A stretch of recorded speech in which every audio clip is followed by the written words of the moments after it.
OK, here we go. Let's spin the wheel. The first subject is advertising. Who wants to come in? Mark.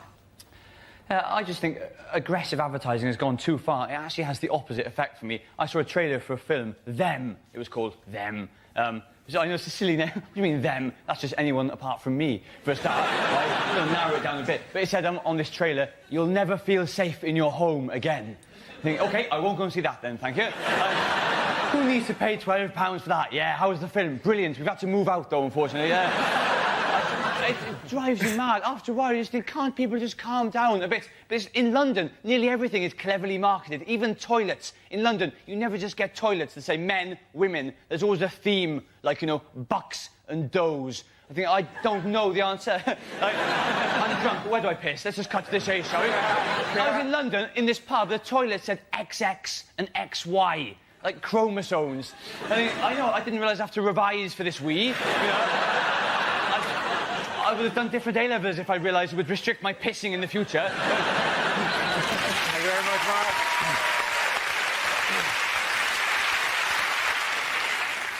Mark. OK, let's spin the wheel again. The subject is charity. Who wants to come in on that? Russell. It's, cheer if anyone's ever given clothes to Oxfam. Fair enough. You whooped then. Woo, do we win a prize? No. It's a really odd feeling because you feel quite proud of yourself. Just wonder, where am I going? I'm off to save Africa. That's right. And you wander in, you just plop down your clothes. Always some lovely lady buying it anywhere. And there's a tiny part of you that gets really annoyed. You almost want to go, right! Well, we'll do that again, shall we? And this time you're going to act like you give a shit. It sounds bad, but there's a tiny part of you that wants to go, Sire, he brings goods! The chosen one has arrived! As you fling pants at orphans. Yippee, hurrah! Will you ever be back in time, you needy tinkers? Banana dance. Russell Howard.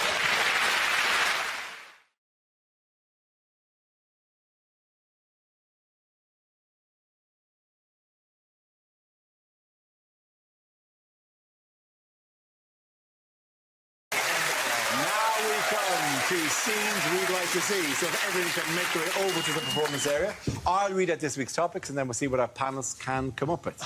OK, here we go. The first subject is things you wouldn't hear on a fitness DVD. Yoga. It's just stretching for twats. Hello, I'm Darryl O'Brien.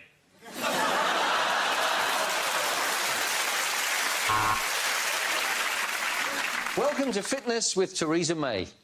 I'm Amber Rudd.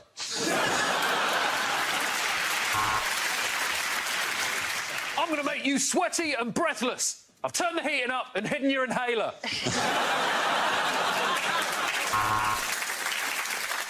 I'd like you to raise your arms to here, and then to here, and then to there. OK, I'm afraid I'm going to have to take away your disability benefits. And remember, guys, pain is temporary, except for Tony, who got one of his nuts caught in the trampoline springs. This isn't going to work, is it? You can't even be bothered to leave the house.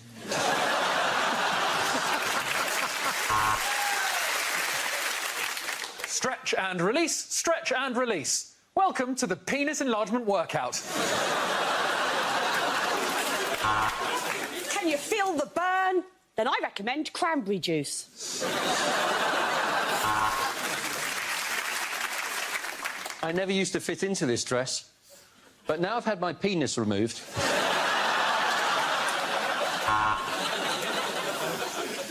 Oh, yeah. You can feel the burn.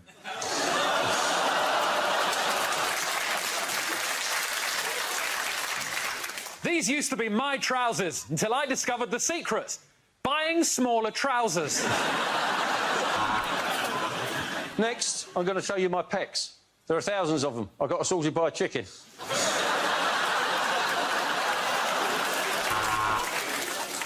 OK, let's work on those more unsightly areas. Bums, tums and Croydon.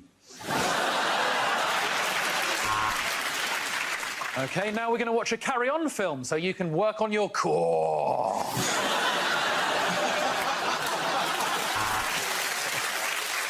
Remember, girls, when it comes to weightlifting, what we're really looking for is a nice, clean snatch. Go on, just stretch. Reach for your toes. Reach for them.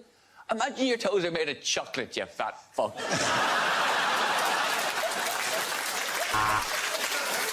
Okay, the next topic is things you wouldn't read in a romantic novel. He pressed his lips to hers and slid his tongue in. That's not how you're supposed to do it, shouted the other paramedic.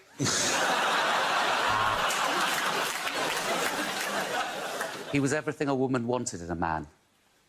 He was 47, greying, chubby, slightly camp.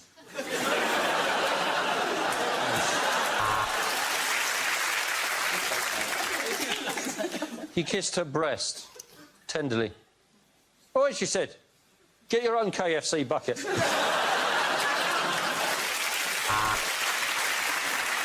Mr. Darcy is the most eligible bachelor in the county, said Mrs. Bennet, and he's hung like a fucking cart horse.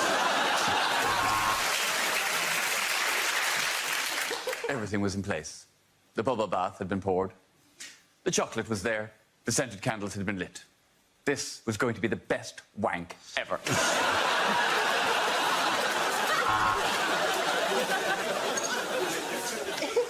He put the chocolates down beside her. Silence. And then at last she spoke. Unexpected item in the bagging area.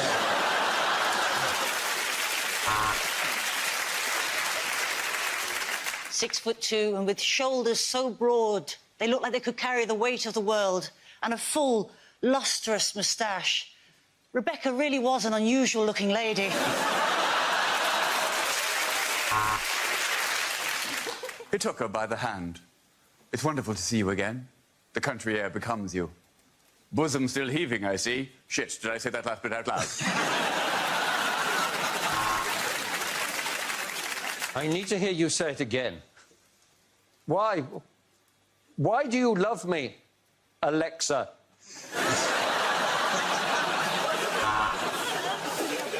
She had never had a ménage à trois before, let alone with two famous brothers.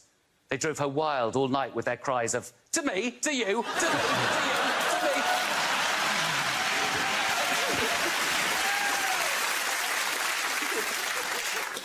Sophie looked absolutely beautiful in her flowing wedding dress. Admittedly, it was an odd choice to wear on a first date. When they left the bar, she saw him in a new light. Daylight, and he was disgusting.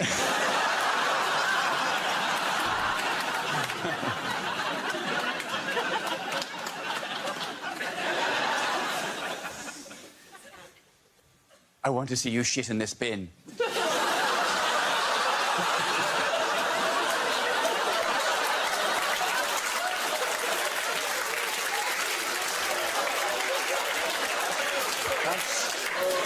Does fulfill the criteria. Christian Grey turned to her and said, I'm going to make you feel pain like you've never felt before. And he put Ed Sheeran's Galway Girl on repeat. As he gently removed her bra, she whispered, "Why are you wearing my bra?"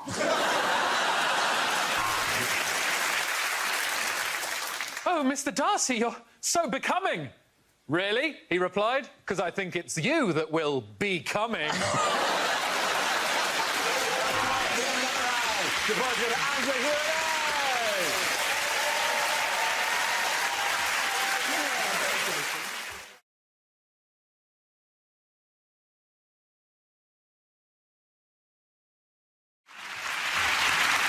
The next round is called Picture of the Week. I show the panel a topic in a minute and ask them to tell me what's happening. So, what's going on here?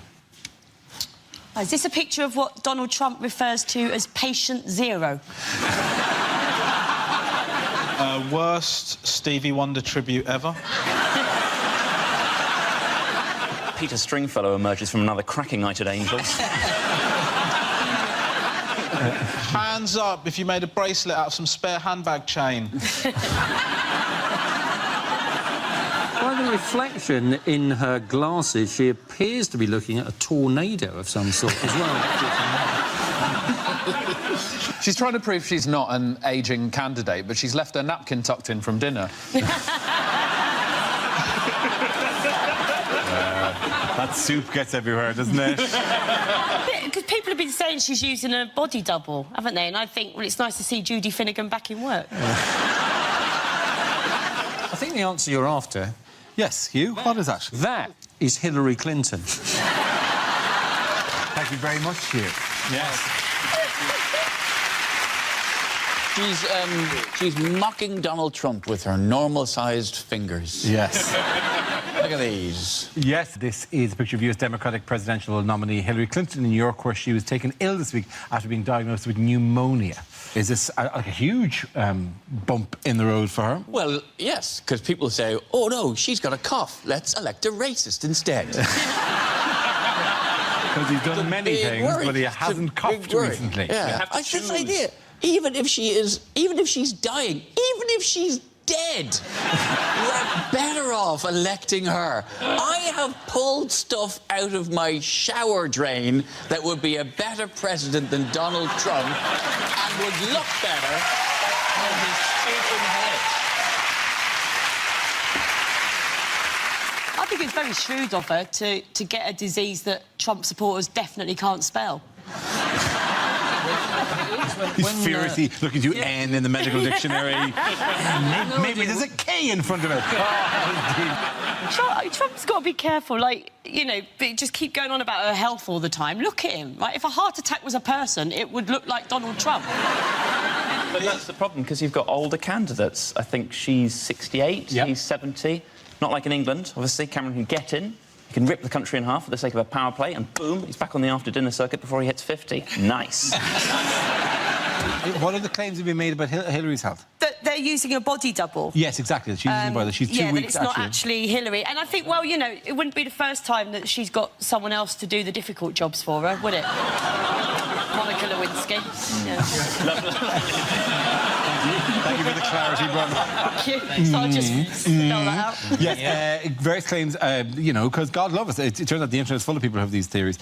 She's had several strokes, apparently, and suffered some seizures, that she wears adult diapers. The National Enquirer claims she'd be dead in 6 months last September. A Republican congressman said she had special needs and was mentally impaired. Forensic pathologists suggest that she is being poisoned and that she has multiple sclerosis, Parkinson's, HIV, vascular dementia and lupus. These are all claims made about her. All that taken into account, she's looking fucking amazing. She is.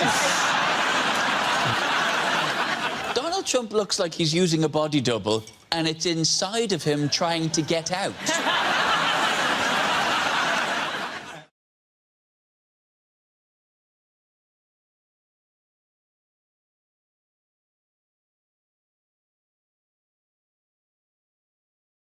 Let's spin the wheel. The next topic is air travel. Who wants to come in on that? Jimmy. So, folks, our government is now talking about giving the pilots guns on the plane. I honestly think somebody in the plane should have a gun. I don't think the pilot is the person that should have the gun. They already have a very important job. If they all of a sudden have to be involved in gunplay, who's flying the plane? Get back in your seat. Get back in your seat. Don't make me go back there. You son of a bitch. Hold the wheel. I said put that tray table up. Jimmy, take go.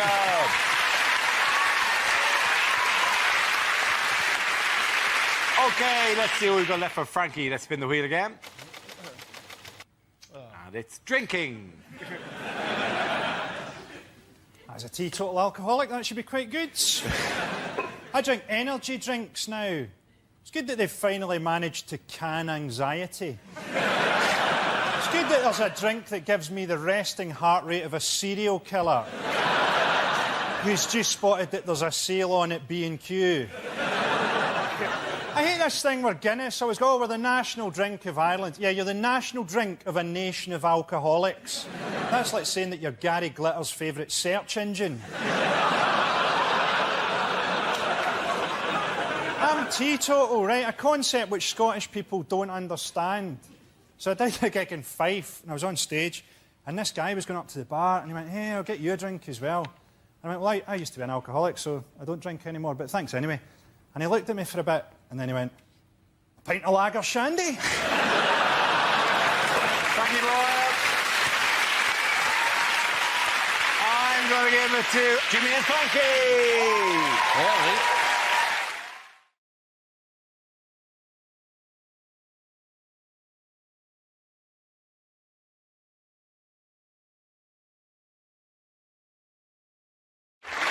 This round is called Prime Minister's Questions. For the purpose of this game, I'll be the Speaker of the House of Commons. Rory, you're going to take on the role of Tony Blair. Jeremy and John, you are his Labour colleagues on the front bench. Over here we have the opposition benches with Linda, Hugh and Frankie. You'll be debating on the heavyweight issue of the week. To start, I'd like the Prime Minister to give a statement on the government's reaction to the toads in Hamburg, which have been spontaneously exploding. Prime Minister. Mr. Deputy Speaker, I'm sure by now the House will be aware of the tragic incidents in Germany at the weekend in Hamburg, which has seen a number of frogs spontaneously exploding. Our thoughts are with them. At this time, our condolences go to our German counterparts. I'm able to say that no British frogs were involved. We would very much like to share condolences, but we'd also like a guarantee that the government is taking steps to make sure that none of these frogs make the short hop across the channel. Or toads, which I believe is also the subject of the story. And if they do, will he slam the toads in the hole?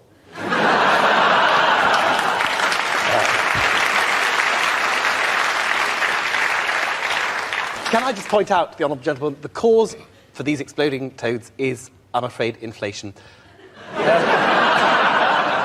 And I'm sorry to say... Yeah, oh, yes. Oh, yes. Yeah, you know, inflation, which has been brought under control under this government and was rampaging under your previous administration. Can I just ask, given that what we know of the Germans historically, how long will it be before they start using these toads in their pornography?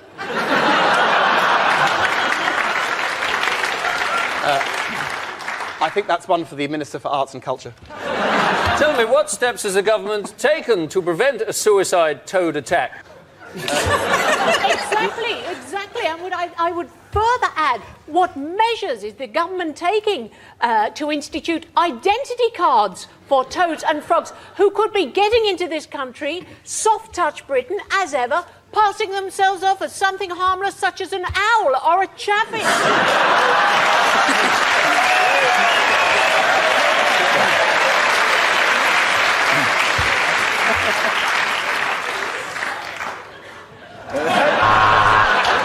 On that, ladies and gentlemen, I think the opposition take it tonight.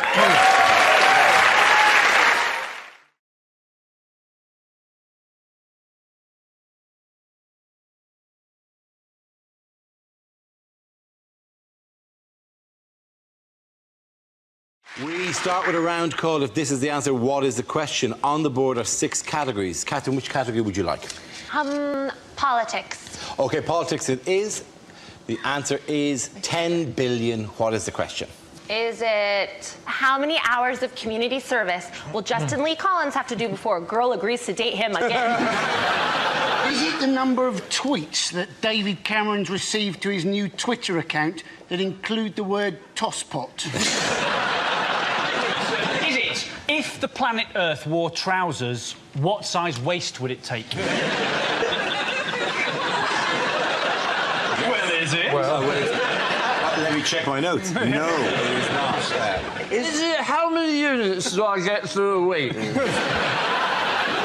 Is it what does 10 million sound like if you say it when you've got a cold? Is it how many STDs are circulating on the Isle of Fernando's? I don't... What? From Take Me Out. I always thought Take Me Out was a show about people who wanted to be assassinated. Is it how many tattoos would I have to look remotely hard? Is it after how many sheep do you know that you're really not going to go to sleep? Is it how how many undeserved chances will Rihanna give Chris Brown? Is it how much would Mr. T get if he went to Cash for Gold? Excellent topical reference there. Is it how many sugar puffs can you get in a pillar box?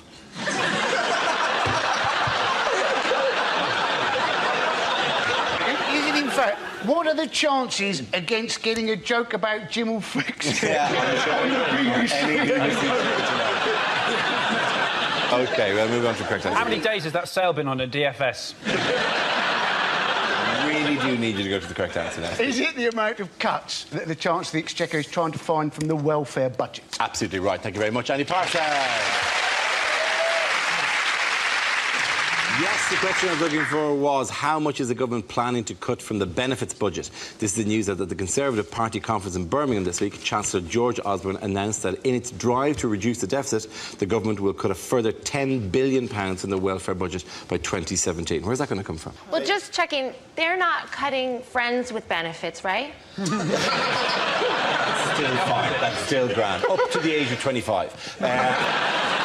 It's quite difficult for them, isn't it, to know, because you're not allowed to like the people at the bottom end because they're poor and they're not helping themselves, so boo-boo to them. And you're not allowed to like the people at the top end because they're rich and they've got all the money and boo-boo-boo to them. And it's kind of getting squeezed more and more. Eventually, they're just going to put the recovery on one guy called Kevin Williamson of Warwick. It's all just going to be about him. We're really backing you to get this country back on track, Mr. Williamson. Holy shit! There's a guy at home now in Warwick going, oh, God.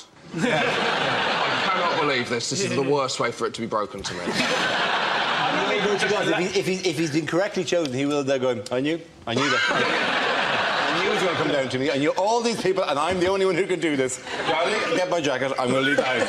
I'm on Euro Millions this weekend. David Cameron was determined to change the image of the Conservative Party, wasn't he? He wanted to just stop people thinking of them as the nasty party. He's done that now, because they're now thought of as the ruthless bastards party. I feel sorry for the Tory party, because apparently last week they were all sent a badge saying Britain can deliver, but none of them arrived. What a cheek that David Cameron wants kids to stay at home until they're aged 25 when he can't even keep his own kid out of the pub aged 8. I tried living with my parents, but it didn't really work out. Apparently I didn't see the no camping sign amongst the gravestones. It didn't kill them. They're probably not dead. It's definitely a joke, all right? But he did really try and put sugar puffs in a lamp. That was nice.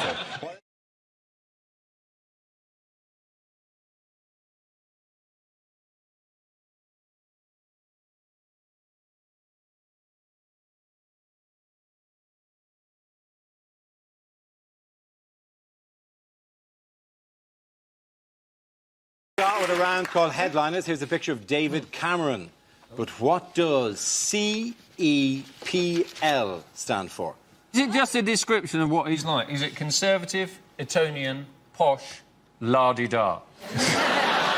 Is it crap Elvis prowls London? Is it the essential conundrum that is Cameron, cyclist employs private limo driver? Is it Cameron employed in parking lot? Well, slightly more sinister. Mine was going to be, he started a new car wash and he's going, clean everything, Polish lad. Mine's just slightly more sinister again. Cameron enjoys penetrating ladyboys.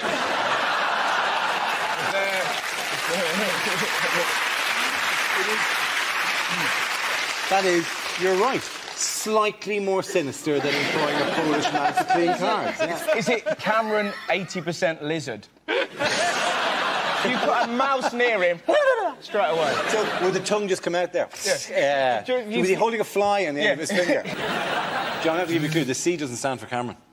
Conservatives. There we go. That's what the C stands for. Not particularly difficult leap. Enjoy. Pointing lots. No, not pointing lots. Conservatives extend poll lead. Very good. Well done. Thank you very much, Judith. Yes, the answer I was looking for was Conservatives extend poll lead. This is news that David Cameron's party are now further ahead of Labour than at any point since the height of the economic crisis last September, increasing pressure on Gordon Brown. We've got to remember with this poll, right, it's just a survey. Surveys mean nothing. Right, the Liberal Democrats got 18%. Nick Clegg got 18%. Who is he? When he tells his mum he's coming round for tea, she looks him up on Wikipedia.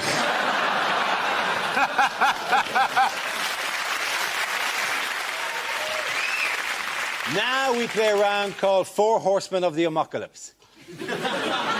This game involves Lucy, Greg, Andy and Russell, so if you could make your way to the performance area, please. This is where we test our performers' stand-up skills. We spin our news generator, it settles on a topic, and anyone can volunteer jokes about the chosen subject. The winners are the people I judge to produce the funniest stuff. That is just against nature. OK, here we go. Let's spin the wheel. OK, the first topic is Britain. Who wants to come in on that? Yes, I love Britain. Do you? Kind of. I think Britain's amazing, but I think we're quite hard on ourselves. Like, if you go to America and you do shows, they always get this thing where you go on stage in America, like in Chicago, and you say, oh, so what's Chicago like? And they go nuts. They go, woo, yeah, Chicago, woo, woo, woo, for about a day. And then you come back over to Britain and you go to somewhere like Birmingham and you say, oh, so what's Birmingham like? And they all go, oh, it's a bit shit. I live in London, in Britain. I live in Kentish Town, which is lovely because it is actually like a Kentish town. Unfortunately, the town in Kent it's like is Maidstone, which is crap. North London's quite posh, though, because there's a hairdresser's near us, which is called the Elysian Fields Hairdressers. Oh, it's where heroic hair goes to die. Isn't that it? Where I used to live in South London, the hairdresser was called We're Going to Cut You, Slag. Thank you, Mr. Porter. OK, let's spin the wheel again. The subject is sport. Who wants to come in on that? So, hey, Freddie Flintoff, how drunk would he have been on Monday night? That's all I've got on that one. We have got a great new British hope for our sport, though. Laura Robson, Britain's tennis, 15 years old, both her parents Australian. We don't mind immigration when they've got a bit of talent. We object to people sneaking into Britain on a rubber dinghy unless they can do it really bloody quickly. Thank you very much, Andy Parsons. OK, that leaves us with Greg and Russell. Let's spin the wheel. The next topic is education. Who wants to come in on that? Russell. I remember school being fun. I think my favourite moment ever in life, pretty much. There was a girl in our school called Lydia. She was trying to make her calculator work. She was repeatedly knocking it against the desk. And after about an hour, our teacher went, Lydia! How would you like it if I banged you against the desk?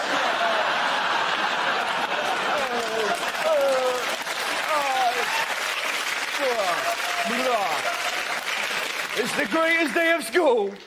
But now it's more sinister, isn't it? Like, they're now talking about teaching 5-year-olds sex education. Of course, people are very angry. It's disgusting! It's too much! Like, calm down. Not going to teach them technique. Right, this is how I like to do it, kids. That's right. Kids aren't going to run home, put dolls around a toy car and go, look, Mum, they're dogging, they're dogging. It's going to be some poor teacher trying to talk to 5-year-olds about love. Can you imagine a harder job? Hello, children. I'm here to teach you about love. Good luck with that, mate. I'm off to lick that tree. Thank you very much, Russell. OK, Greg, let's see what topic you've been left with. Let's spin the wheel. And the topic is the human body. I have to tell you that being a tall man in this country is tedious, ladies and gentlemen. Tedious, because in small towns throughout the country, there are a series of jokes prepared by the locals on our behalf. I'll be walking innocently into a local pub or down the street, and I'll get several jokes. One of the jokes might be this. Just to give you an example of the level we're talking about. Another joke might be, what's the weather like up there? It's freezing. There's a massive climate change in this amount of space here, you toothless buffoon. Probably the most offensive example of this is genuine. I was at a cash point and there was a little old woman in front of me at the cash point tapping away with her claws and... I'm sorry, I'm just quite angry about this. And when she'd finished, bless her heart, she turned around and she hadn't seen me. She turned around and she went like this. Oh! Maybe not that sexually. She said, oh! And then with no hint of irony at all, she asked me this question. Would you like a job at my house, changing light bulbs?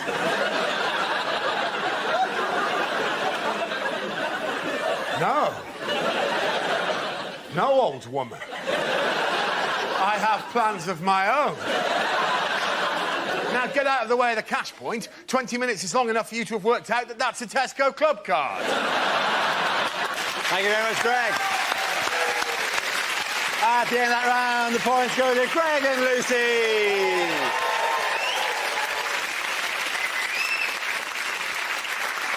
Our next round is called If This Is the Answer, What is the Question? On the board are 6 categories. Greg, which category would you like? Science, please. OK, science is the category. The answer is 40 years. What's the question? What is the average waiting time at Glasgow A&E on a Friday night?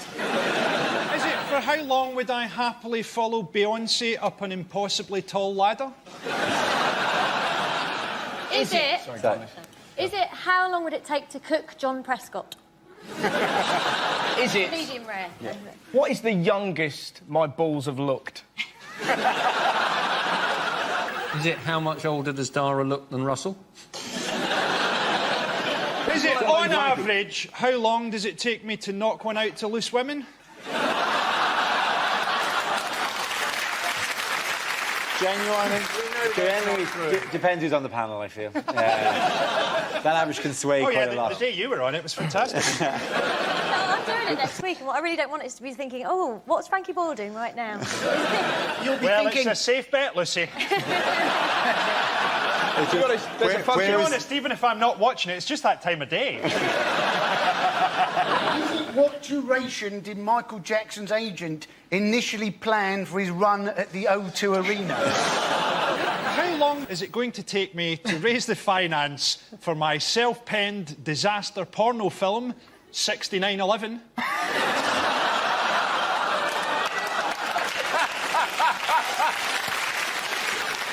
It's about space. It's about space. It's about space. I know the answer. Hugh, please, I know the answer. Is it for how many years has Buzz Aldrin looked in the mirror and gone, it should have been me? That is essentially the answer. Do you want to give the answer slightly more? It's 40 years since we landed on the moon. Very good. Well done, Russell. Thank you very much. Yes, the question I was looking for was how long is it since man first set foot on the moon, as celebrated this week? It was on July the 21st, 1969, that Neil Armstrong and Buzz Aldrin set foot on the lunar surface, whilst the third member of the Apollo 11 crew, Michael Collins, waited in the spaceship. Collins later said he was sweating like a nervous bride.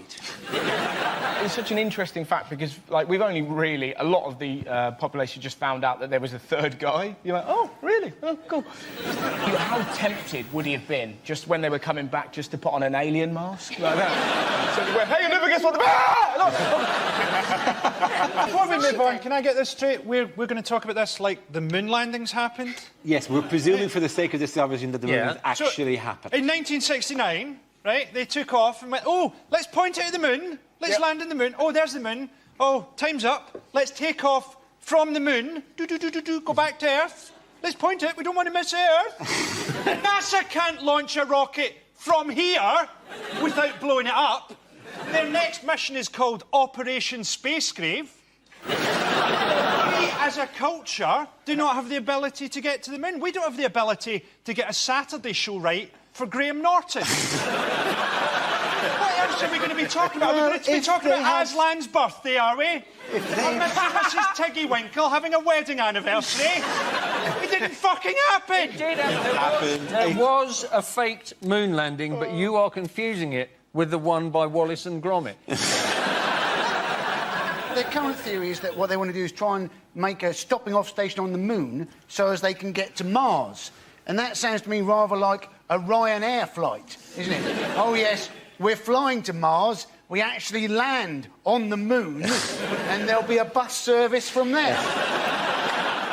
Doesn't going to the moon and going to Mars seem a bit pointless now that we've invented Photoshop? Hey, there's a man on Mars and it's Bruce Lee. They've actually found that they've got a little bit of Mars back, haven't they? And they've actually found that there is life on Mars in the form of bacteria. So now we know that if the Martians ever do land, all we've got to do, little bit at Sillet Bang, we're away. It'd be a very short film, though, wouldn't it? Yeah. War of the Worlds. And just Tom Cruise cleaning his kitchen. End of War of the Worlds. Now we come to our final quickfire round called Scenes We'd Like to See. This is for everyone, so if you can make your way to the performance area. I caught ideas for scenarios we'd love to see, and the performers come in with their suggestions. OK, here we go. The first subject is deleted lines from a fantasy film. I am Aragorn, son of Arathorn, the heir to Isildur and part of the Fellowship of the Ring. Please leave a message after the tone. Ron had been suffering from swine flu and people were avoiding him. Luckily, he was ginger and he was used to it. I don't know why you're so upset, Harry. The original Dumbledore died 3 films ago and no one gave a shit. Did you find Narnia in the wardrobe? No, Edmund. We found your porn stash. My friends, we will never hear the word Mordor again. Taggart has been cancelled. No, Harry, it's not a 5-headed dog. It's girls allowed. Me. I am Aslan, formed by the merger of Asda and Matalan.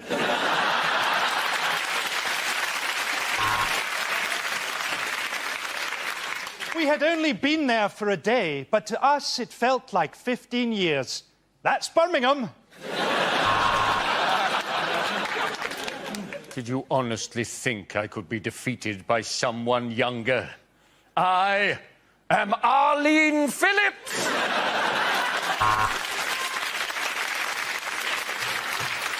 Welcome to Mordor, twinned with Swansea.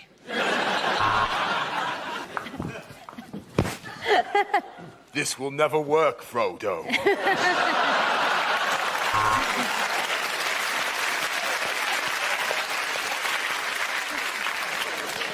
In the wardrobe, we found a magical compartment that led to the Fritzl family. He stole it from me, my precious! Oh, no, it's in my pocket. You all right, John? How's it going, all right? Yeah. How's the kids? All right? See you later.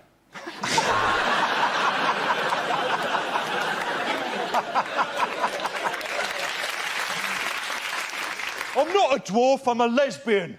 The next topic is things you don't want to hear from your flatmate. That's my milk in the fridge. I squeeze it out of my tits with a vice.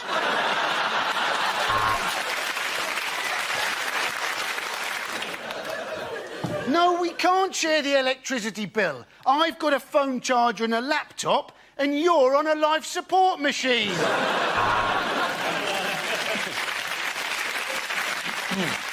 My last flat was just like Friends.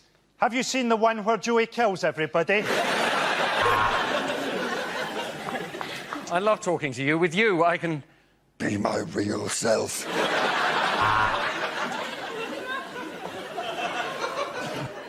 There's just 2 of us. Well, 3 if you count God. I'd give it 10 minutes in the toilet if I were you. That one could talk. Well, if you don't think I'm a nosy bastard, why did you write that in your diary?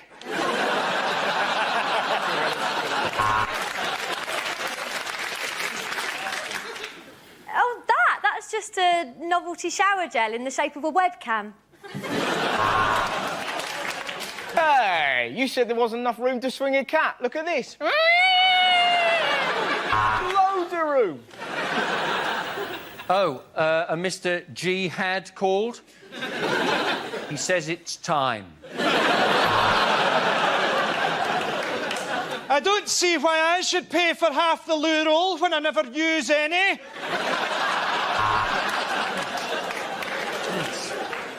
I'll tell you what, that Hoover is powerful.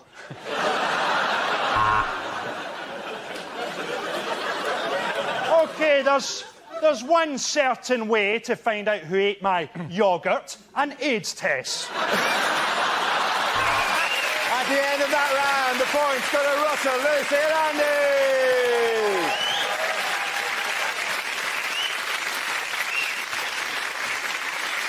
And that's the end of the show. This week's winners are Andy Parsons, Lucy Porter and Russell Howard. Commiserations to Frankie Boyle, Hugh Janet and Greg Davis. Thank you for watching. I'm Dara Breen. Good night.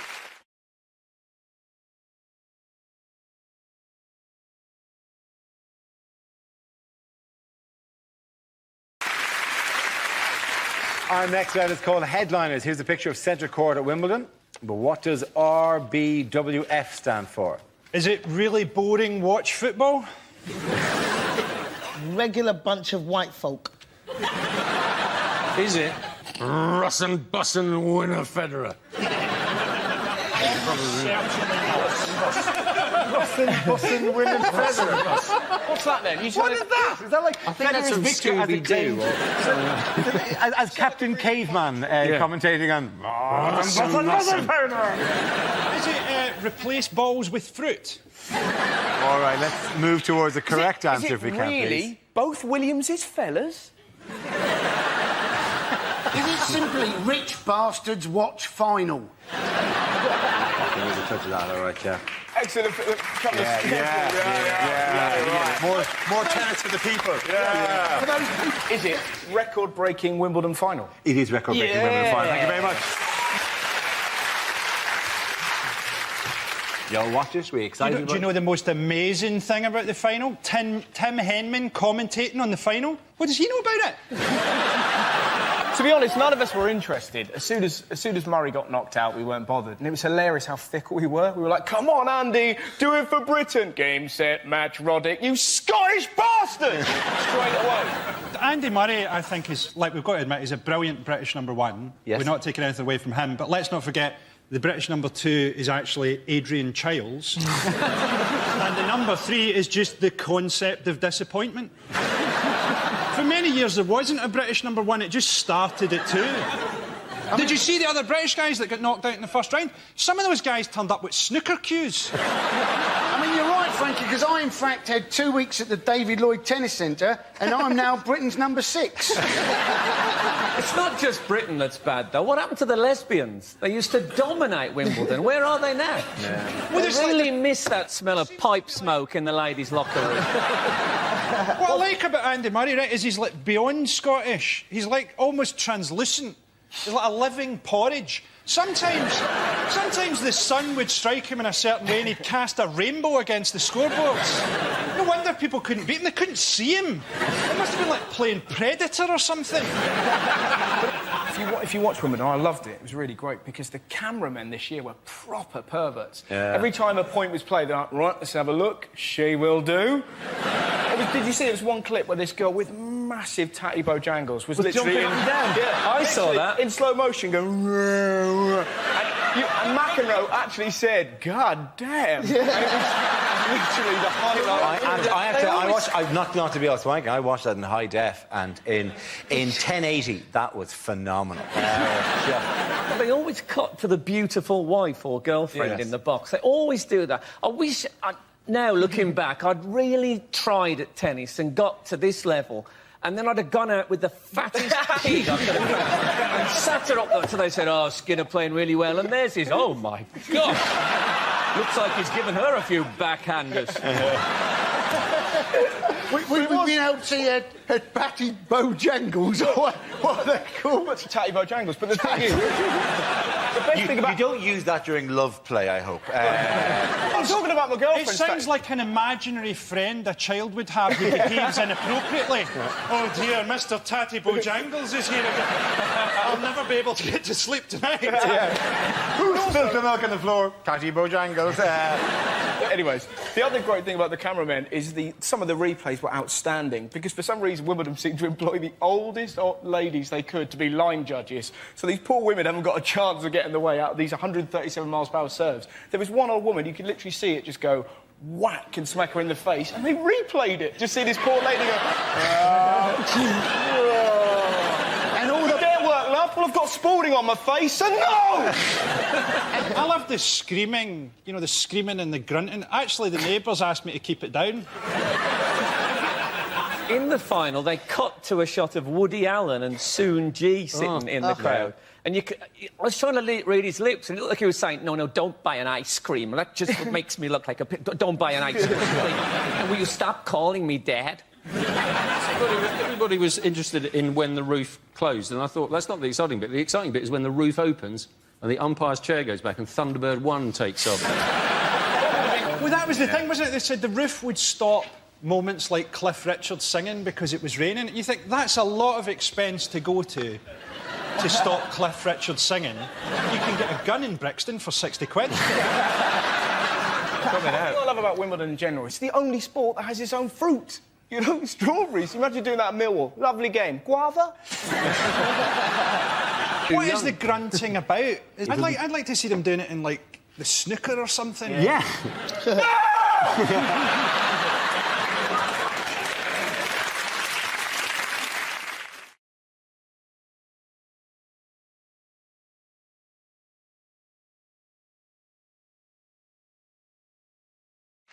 Our next round is called Headliners. Here's a picture of Mahmoud Ahmadinejad, but what does ACIP stand for? Is it Abdul's Carpets, Irresistible Prices? Is it another celebrity introduces perfume? What would be... sorry, stench of desert? Stench of atomic cloud. Has he forgotten that he comes from an Islamic country and he's going, Happy Christmas, I'm pissed. Is it a Columbo impersonator performs? Am I torturing you? I'm sorry. Am I torturing you? I'm sorry. This is just going to take 5 fingers. I'm sorry.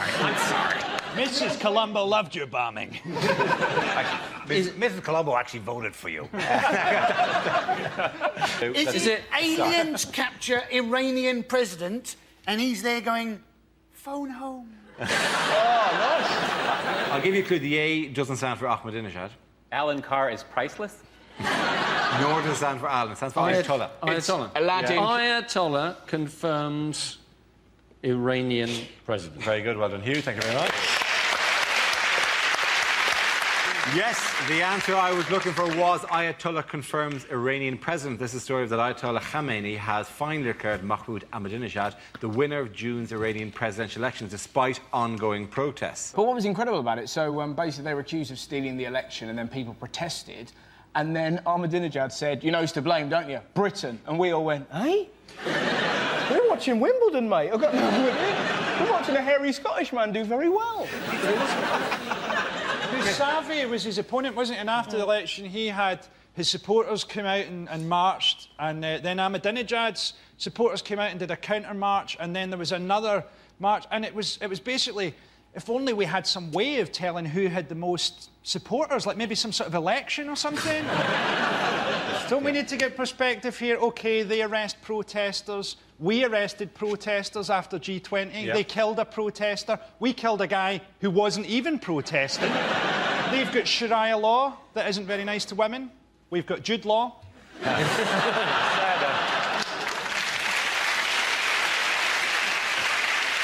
How did you come to the attention of a lot of people over here? Twitter. They use Twitter. We use Well, Twitter and Facebook. It was a beautiful story about that when Ahmadinejad...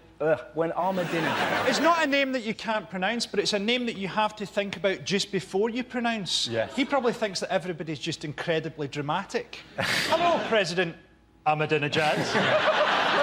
Why is everybody so arch in Iran? I don't know, President It's funny, but Ahmadinejad. was amazing about the Twitter story was that because they're so scared of protesting, that the way they were going to protest when Ahmadinejad was going to be on TV, they were going to put on every household appliance so that they could try and cause a blackout to get him off telly. Isn't that beautiful? He's on, put on the kettle, plug in the Hoover. You're there sat there with your Tetleys going, I'm part of a revolution. All Twitter was all obviously on one side until Ahmadinejad himself went on Twitter and he tweeted, hey everybody, some crazy stories about the election. Masavi got pwned. Mega lols. And all these are bad. Like, this is the endorsement. For God, I'm sorry. This is a sense of scale. This is a country that aspires towards nuclear weaponry. This is their presidential endorsement. That's a raffle at a school hall, right? I actually played that club, and it's very distracting with those three guys behind it. He also doesn't seem to have any feet. Where have his feet gone?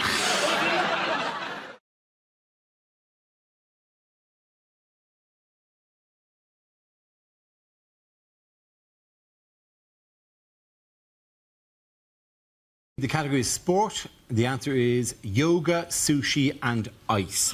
What is the question? Is this what Eric Pickles uses to deal with trapped wind? Is it what would the three wise men have brought Jesus if he was born in Notting Hill? You think your Chinese tattoo says keep the faith. What does it actually mean? Is it in fact just what does Madonna smell of? Is it 16 years from now, what will my son tell me when I ask him what A-levels he's doing? Is it name three things Nigella won't be asking Charles Saatchi to pay for anymore? Is it Pingu's Rider? He did nothing. I'm doing nothing until I get more sushi in here. What is the strapline to the hit Japanese television programme, The Loose-Limbed Fish Eaters of the Arctic?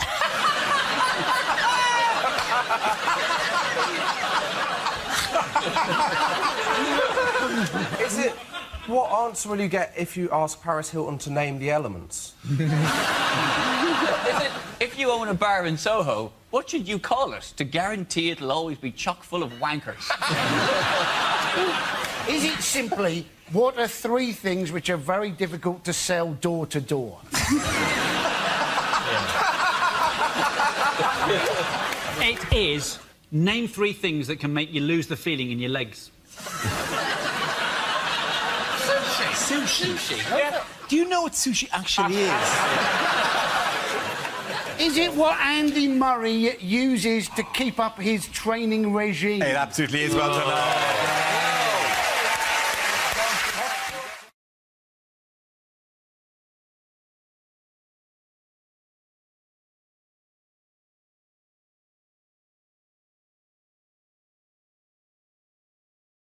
Our next round is called This Is the Answer, What is the Question? On the board of 6 categories. Nathan, which category would you like? Home news, please. OK, your category is home news. The answer is trains, toilets and celebrities. What is the question? Is it, if you're going to make a sex tape on public transport, what 3 things do you need?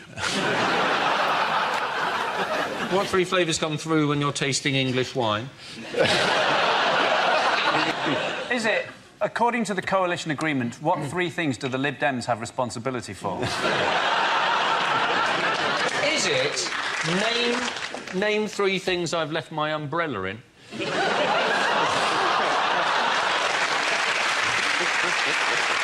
it 3 things you're probably best off not to lick clean?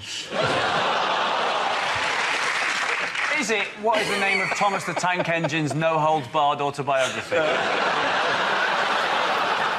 Is it what Peter Andre says when he's asked what his daily routine is? Our trains, our toilets, and our celebrities. Is it what... High pitched but not Australian anymore. Our trains, our toilets, our celebrities. I went to a voice coach to get rid of my Australian accent, and I can't help thinking she's done something wrong. I've been over in this country for a while, so I sometimes slip into both fucking accents.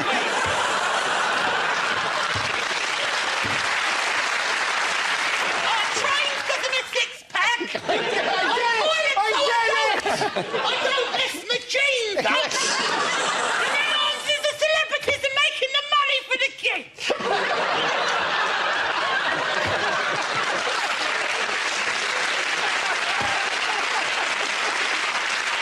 Does anyone have another answer? What do we do better than Morocco?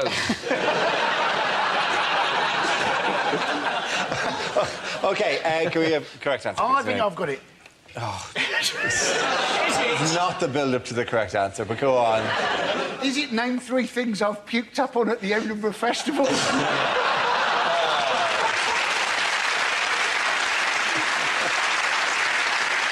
know the answer, Dara.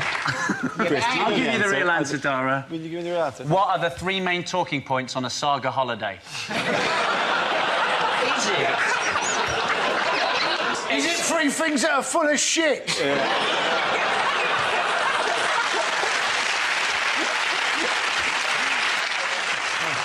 On the Peter Andre thing.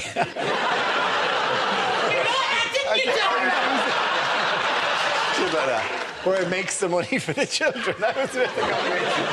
Is it? No. What 3 things were most complained about at the Queen's Jubilee? If you can do that in a proper voice. OK. That's 3 things were most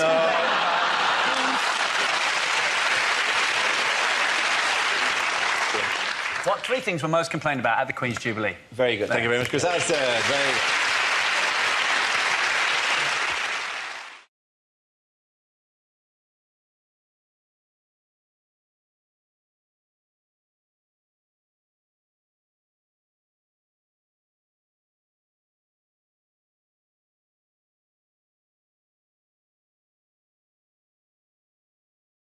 How is an Italian neuroscientist hoping to make medical history?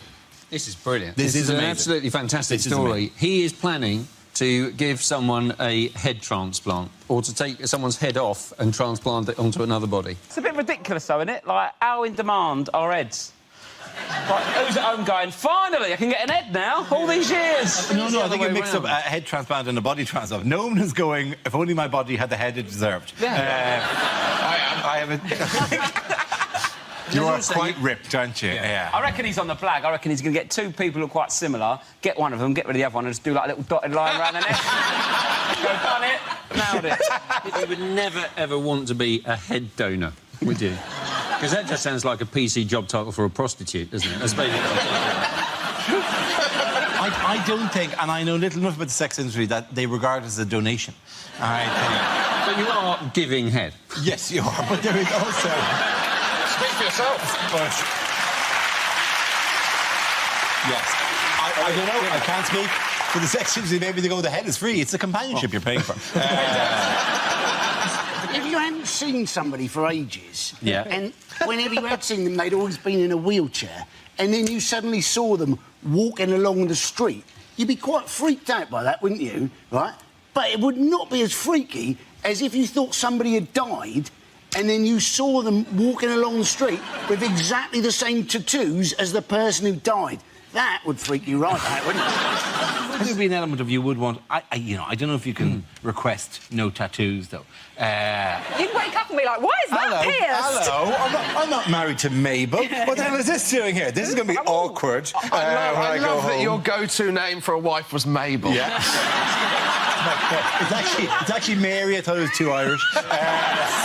I thought, I better pick something English. Mabel, that's a standard English Have name. you met my beautiful wife, Mabel? If you put a head on someone else's body, are heads gender specific? Do they have to go on the same... Oh, that's a very interesting question. Because I was thinking you'd have to find the match, wouldn't you? Sometimes a head is much too large for a body. So, for example, if your head was to go on Posh Spice, that would look... That would look ridiculous. She'd be lolling. I don't know which of us it is. Would be lolling ferociously. I would be having some confusing feelings looking at that.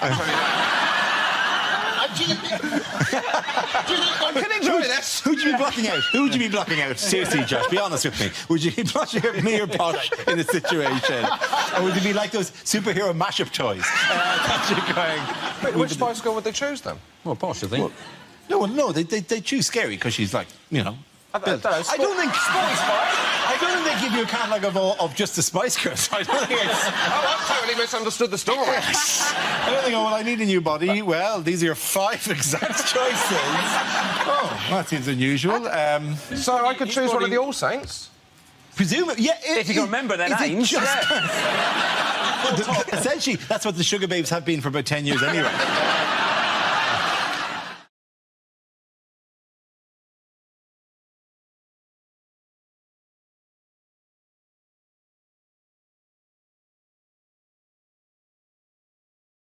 What is the recent news about Britain's population?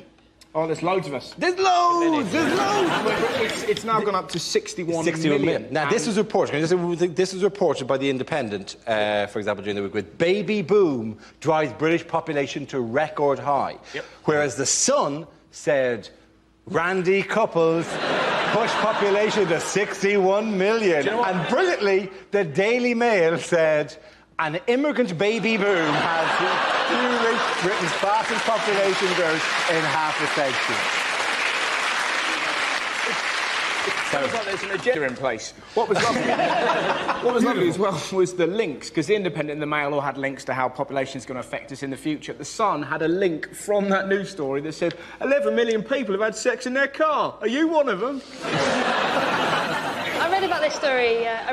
Originally on the Daily Mail website, and it made a big thing about the immigrants. And then it said the average woman in Britain now has 1.9 children. And I thought, who are all these 0.9 people? And then I read the comments underneath, and there they were. Hello. What we need to do, I think, is put teenagers off sex, and I am the very man for that job. You know the way they send a prisoner round sometimes to tell kids in school that crime isn't going to be good for them? They should send me round to show them what sex is like in a long-term relationship. And for realism, in the middle of it, my 2-year-old son walks in and tells us both that he needs a poo.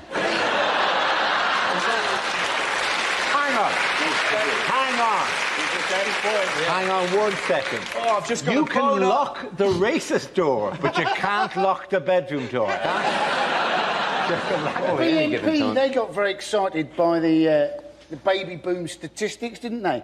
And you know, like Jerry Adams used to, when he was on the news, they always had to dub his voice, didn't they? I think for the BNP, whenever Nick Griffin's on the news, they should dub his voice with the voice of Joe Pasquale. I think it'd be funny if it was Mr. T. Sorry. Yeah, I was going to say, or like a Jamaican. In a patois. Come over The here. BNP here. Trying to steal my jobs and ting. It was great when he Steel drums in the background. Ding, ding, ding, ding, ding. Does anyone hear a creaking door?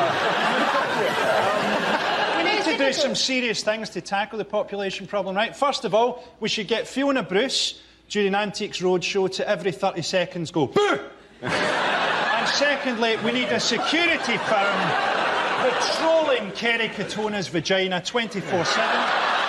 OK, at the end of... At the end of that round, the points go to Russell, Holly and Andy.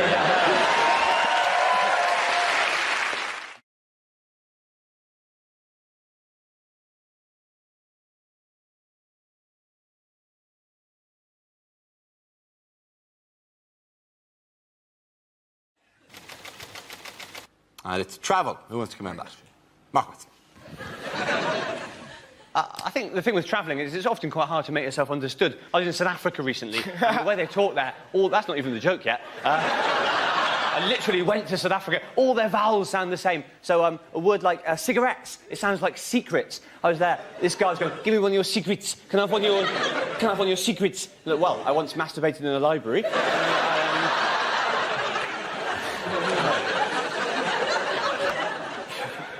But in a way, I do at least prefer it when it's me travelling. I get very nervous when people I know and love are travelling, like my wife. My wife is always in planes and stuff. I get very nervous in case something happens to her. I've even resorted to checking, you can track the flight on the website. So the other week, my wife was flying, and I was there following it on the website, and it says, in the air. I couldn't relax till it said, landed. I know, I'm not sure how reliable a guide it is, really. I can't imagine if there is a problem, they change it to crashed. Or turned into a fireball, frowny face. Thank you very much, Mark. Well done.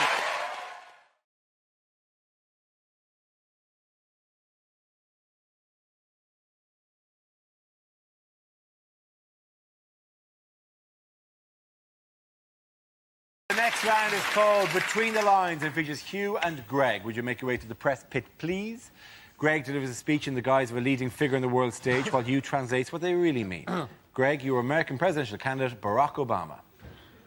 Ladies and gentlemen, I'm going to attempt to emulate my political heroes. Luther, Kennedy, Martin Luther King.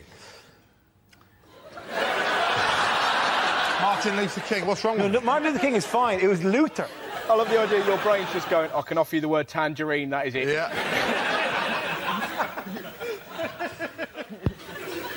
Ladies and gentlemen, I'm going to attempt to emulate my political heroes. Lincoln, Kennedy, Luther King. I'm going to be assassinated. Hillary is a wonderful politician, and I'm delighted to have her continued support. Loser! Loser!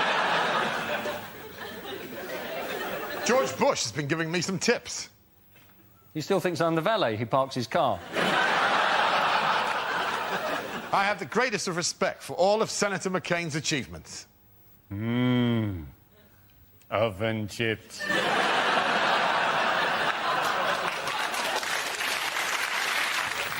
I will, of course. I'm sorry, I'm starting to sound like some sort of soul singer now. Yeah, we got it together, didn't we, babe?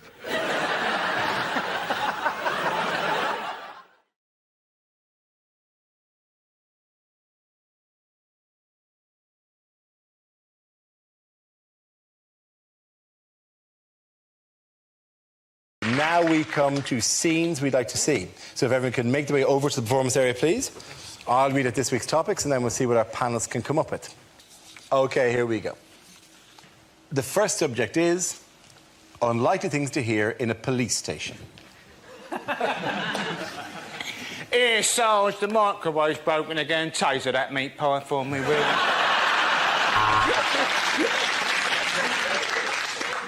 I know it's unlikely, but I don't suppose anybody has handed in Colonel Gaddafi, have they? I noticed the burglar making his escape. At this moment, I cursed the police cutbacks and gave chase, shouting, Nina, Nina, Nina. All units, be on the lookout for a purple Renault Clio. Registration number, Saffron Doily 22, Bongella Chrysanthemum. Hiya! No, we didn't manage to evict many of them, Sarge, but the good news is I got some lucky heather. No, I've not come to report a crime. It's just that I really missed the bill, so I thought I'd pop in for an hour. Here, Sarge, pass us the arts section out the Guardian, will you, mate? Yes, I know how identity parade works. That's her! That's her! That's the woman I robbed.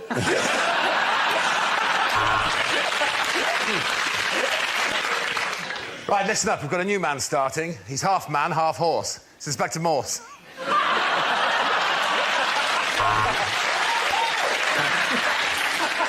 Yes, our new 50-inch plasma screen TV. It is rather nice, isn't it? Well, if you can't beat 'em, eh? I am charging you with the murder of Mrs. Thompson. That'll be £7.19, please. Right, listen up. There's a giant fly attacking the station. I've called the SWAT team.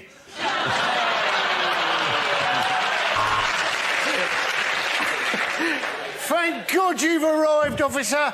Some bloke just jumped into the boot of my car and shot himself 14 times. Yeah, we got the tox report back. Turns out they go straight after the ticks. I was about to arrest her, Sarge, but to be honest, my bottle went because she shouted out, "I put a curse upon you!"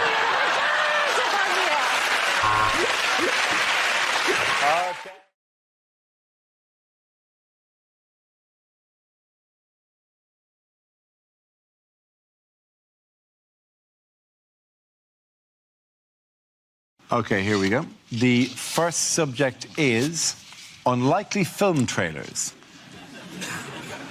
Referendum 2. We'll keep doing it until we get the result we like.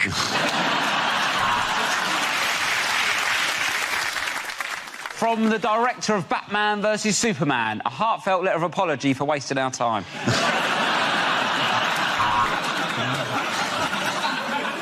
Tantric Sex, the movie, not coming soon. The new all-female Ghostbusters. The CGI looks amazing because we saved 30% on actors' wages.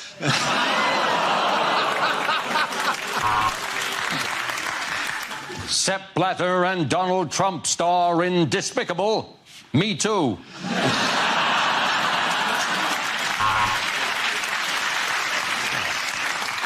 Thanks to an unfortunate typo, it's the most one-sided action film ever. Allen versus Predator. Just when you thought the service couldn't be any more appalling, Southern Rail present Snakes on a Train.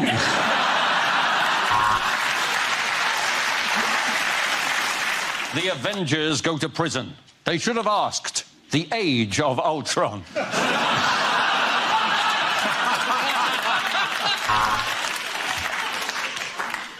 The greatest trick the devil ever played was charging £9 for Fanta and popcorn. It's a fucking lot, isn't it? In his most important role to date, Danny Dyer is Emmeline Pankhurst. Me and the rest of these tarts is pissed off! The sequel you hoped they would never make. The Martian 2. 101 dull Martians.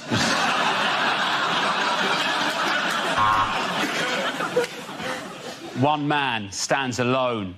It's Labour, the film.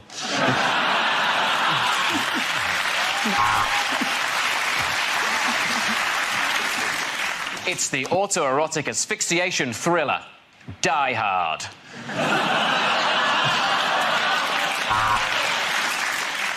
50 Shades of Grey. The heartwarming story of a vajazzler in an old folks' home. In a land where nothing costs more than a pound. It's Poundland.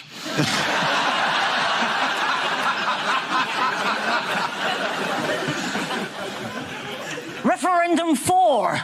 Now Ant wants to leave deck.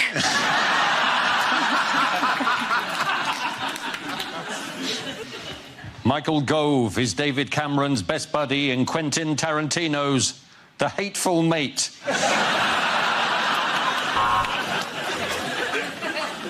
Harrison Ford is 73 and he's back in Indiana Jones and the Tricky Patch of Ice outside the post office. In a world where they only sell PCs. It's PC world.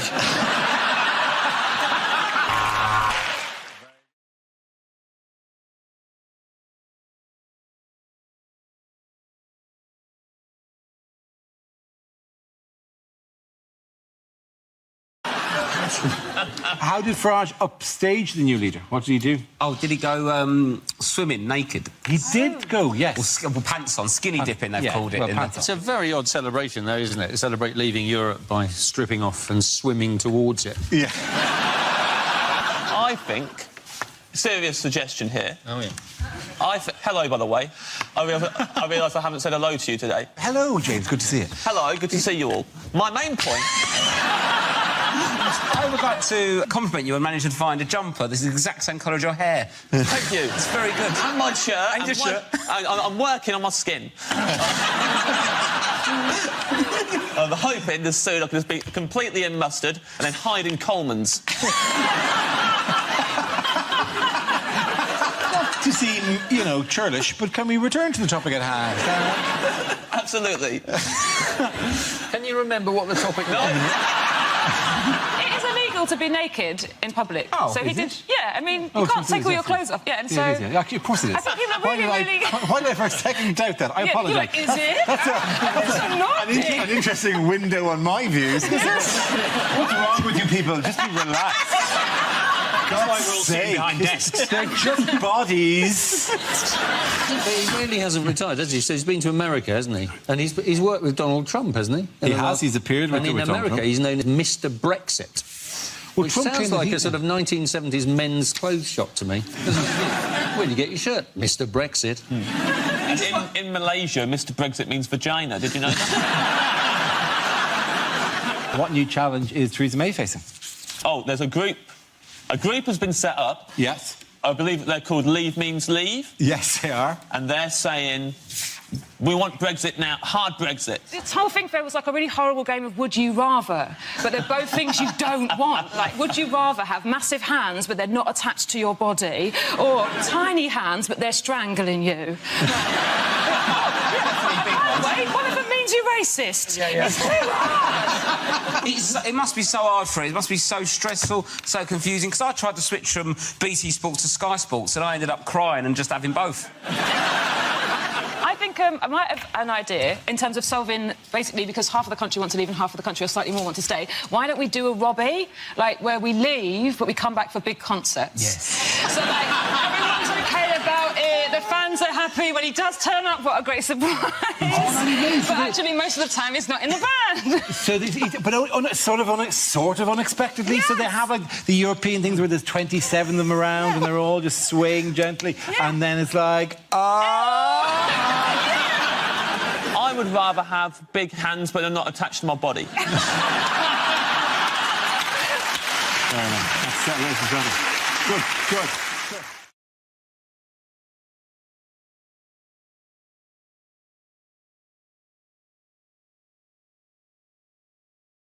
This is just a picture of Prime Minister David Cameron pictured last year visiting a farm. However, he is now at the centre of allegations, including drug taking and debauchery with a pig during his years at Oxford University.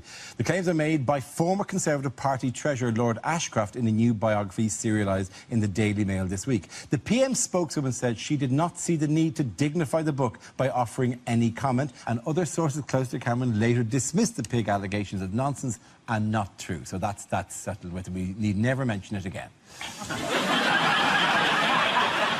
They said they don't recognise the allegations. They didn't say they don't recognise the pig. That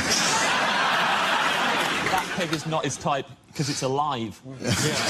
So that's the point about it. It was a dead pig. Yeah, that's the point. If you've got a dead pig, some people, don't they? They put an apple in its mouth. What's wrong if you had a couple of plums as well?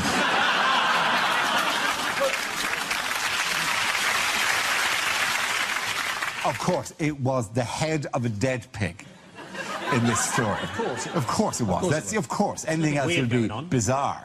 Yeah, and it's an etiquette minefield at these posh do's, isn't it? Because you never know. When do you use the little knife? Is that my side plate? Is that the correct glass for white wine? Is now an appropriate time to place my cock in a pig's head? It's an etiquette minefield. I just tend to dip it in everything once, just on the off chance.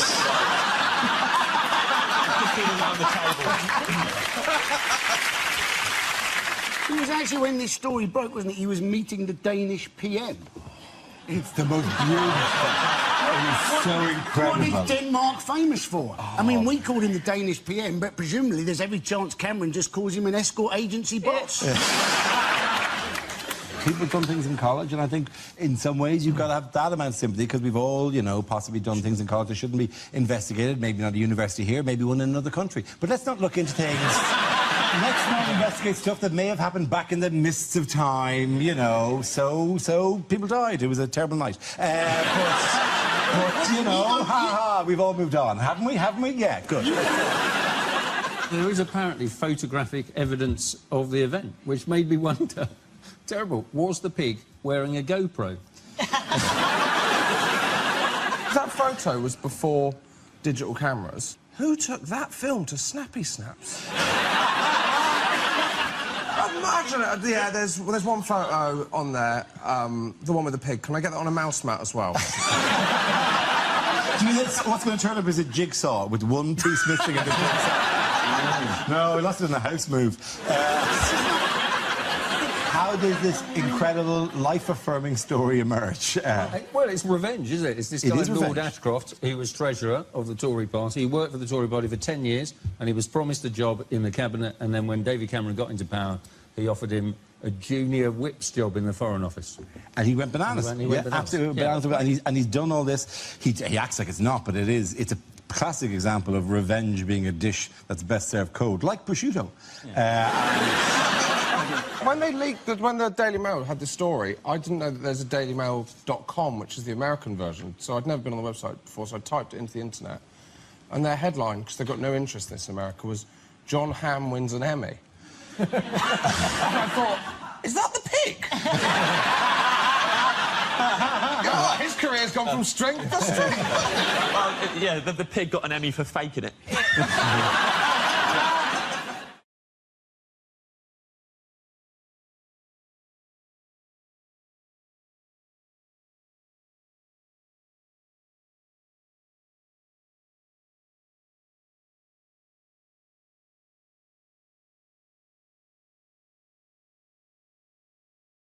This is Chancellor George Osborne ahead of the Conservative Party conference this week. A recent survey has put him well ahead of his rivals to succeed David Cameron as the party leader. It's exciting to know that this has already started.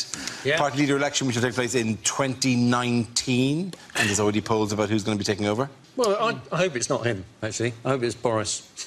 Because if Boris gets in and Corbyn's in, you can forget about politics altogether, don't have an election, have no election at all, and just settle it all with a bicycle race.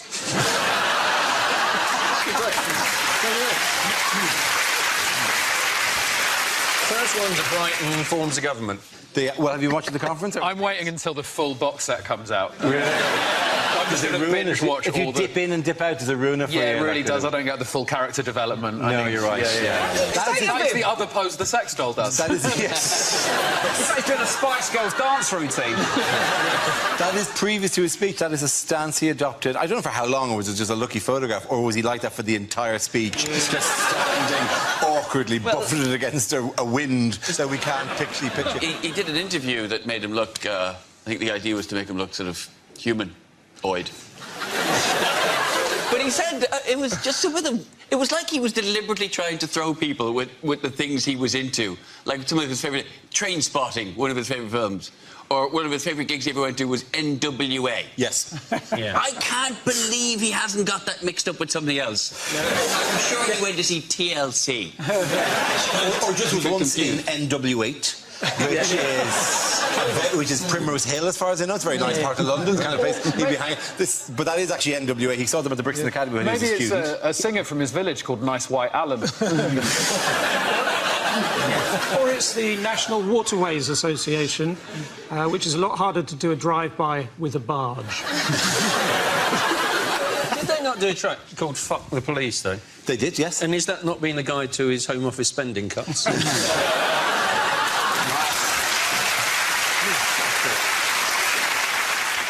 What does NWA stand for again, Dara? It stands... nice lads with attitude. That is for them to say. It is for them to say that is the way it works. That is the way it works. Them's the rules. That's fine. Yeah, equally, they can't call me Paddy.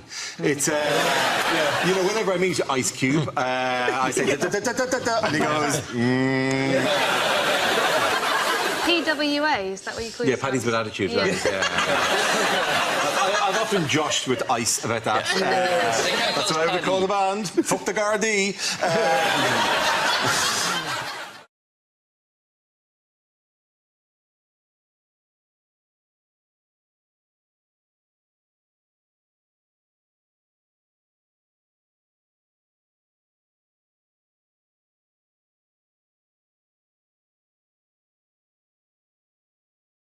This game involves Matt and James, so if you could make your way to the performance area, please. This round is a stand-up challenge. I launched a wheel of news, and wherever it chooses to stop, one of our performers must step forward and talk about that subject. OK, here we go. The first subject is... interviews. Who wants to come in that? OK. Matt. Go for that. It's fascinating watching different politicians and how they deal with interviews. Ed Miliband, when he gets asked a question he doesn't like, will just have this amazing technique where he'll just ask himself a new question and answer that instead. And it really works. He got asked before the election by Nick Robinson. Mr Miliband, you've said you'll set a new mansion tax if you become Prime Minister, but you won't yet tell us at what rate you would set it. And Miliband just went, look, Nick, if you're asking me, have I got a plan for the housing market, then the answer's yes. It's amazing. Farage is one of the best ones at it, because no matter what you ask him, he'll get a political answer in some way. You could say, Nigel, what you had for breakfast, mate? And he'd go, tea, toast and a Telegraph, great British breakfast. He always manages to get his messages across. Boris Johnson is fascinating because he just loves avoiding questions, and he uses a twin-track approach of flattery and Latin. And this genuinely works. If he was here now, you could say, Boris, come on, just admit it. You want to be Prime Minister. And he'd go, oh, no, let me just say, great to be here amongst such great learned people on this crucible of culture. Reminds me very much of a phrase my father used to use, divitas, divitum, rectum. Well done, Matt. Very good.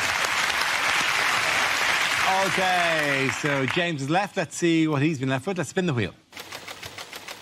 And the topic is Britain. I wish I was Mexican.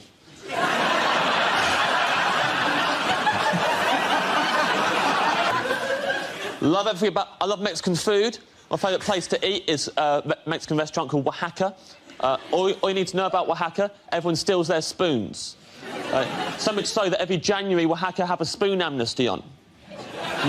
You bring back one of the stolen spoons, and then they reward you with 3 tacos. Genius. Not only do they get their spoons back, they also get to watch while the thieves eat tacos, which I imagine have been interfered with beyond belief. Love Mexican food, love Mexican music. Mariachi music, best music in the world. Top 3 mariachi songs. Number 1. Number 2. Number 3, nothing, 'cause there are no other mariachi songs. Ever been to a mariachi nightclub? It's full of people just going up to the DJ like, hey man, have you got yeah, I'll play it next. How about open your ears, I'm playing it right now. To request that song during the next one.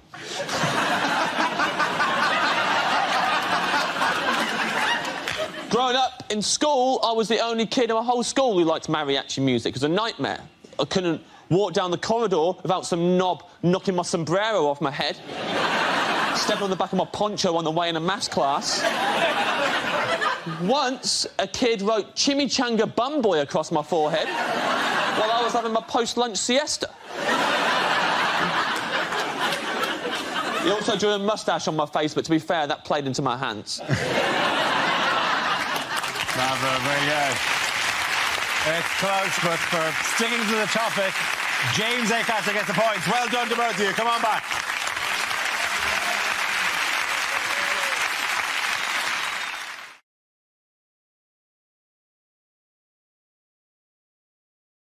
There are crisis negotiations taking place between the IMF and, well, the troika of different bodies who've lent money to them and to the Greeks, and I think the Greeks will win the negotiation, and I'm willing to go on the line for this, because with only some time to go during the negotiation, with the Greeks going, please, give us a bail us out, bail us out, bail us out, all they need to do, they've got one card that the Greeks can play, which is they can play that music, which means you will eventually, because it just starts like it's just quietly in the background, just slowly give us some money. No. Give us some money. No. Give us some money. No. And then over time, slowly the pressure builds on this music until eventually it's like, give us some money. No. Give us some money. No. Give us some money. No. And eventually, I believe it gets faster and faster until, you know, give us some money. Give us some money. Give us some money. Give us some money. Give us some money. Give us some money. And until have the cash. Take the cash and go. Leave me alone. It's just fine.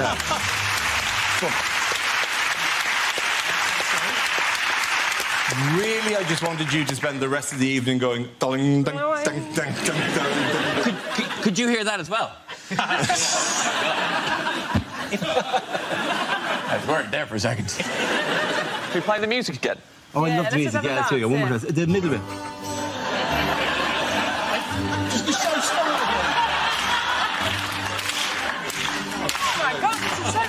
They go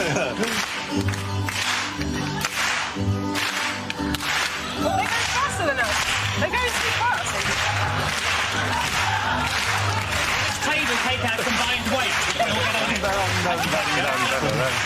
Just flip the table over. Let's go. We'll try. We can flip it. I'm sure the people of Greece will be absolutely delighted.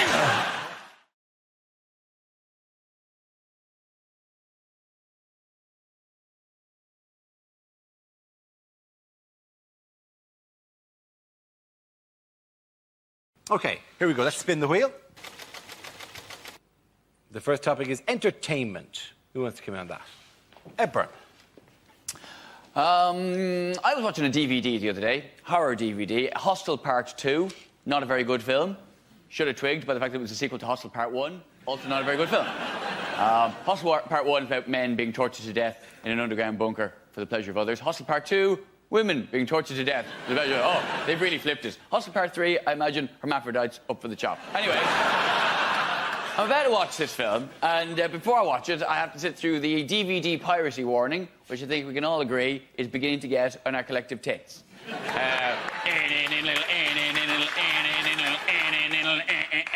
Oh, this music's so funky, it makes me want to obey the law.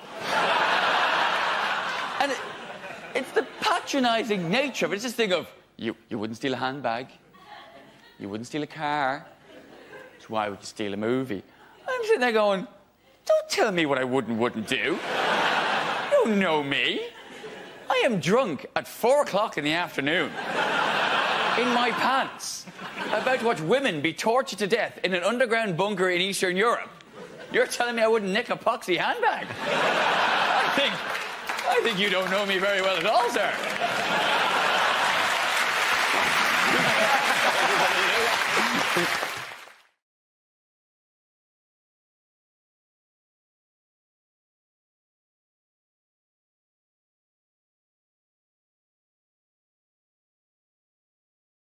Now we play a round called Four Horsemen of the Apocalypse.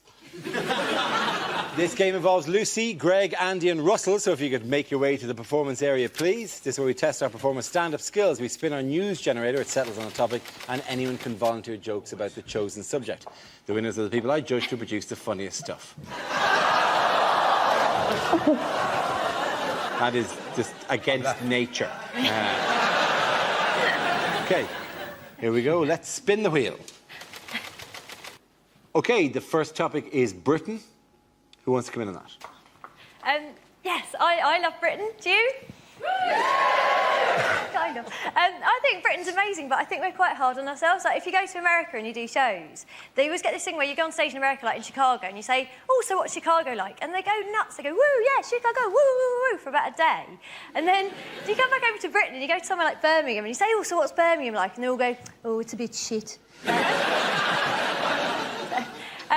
I live in London, in Britain. I live in Kentish Town, which is lovely because it is actually like a Kentish town. Unfortunately, the town in Kent it's like is Maidstone, which is crap.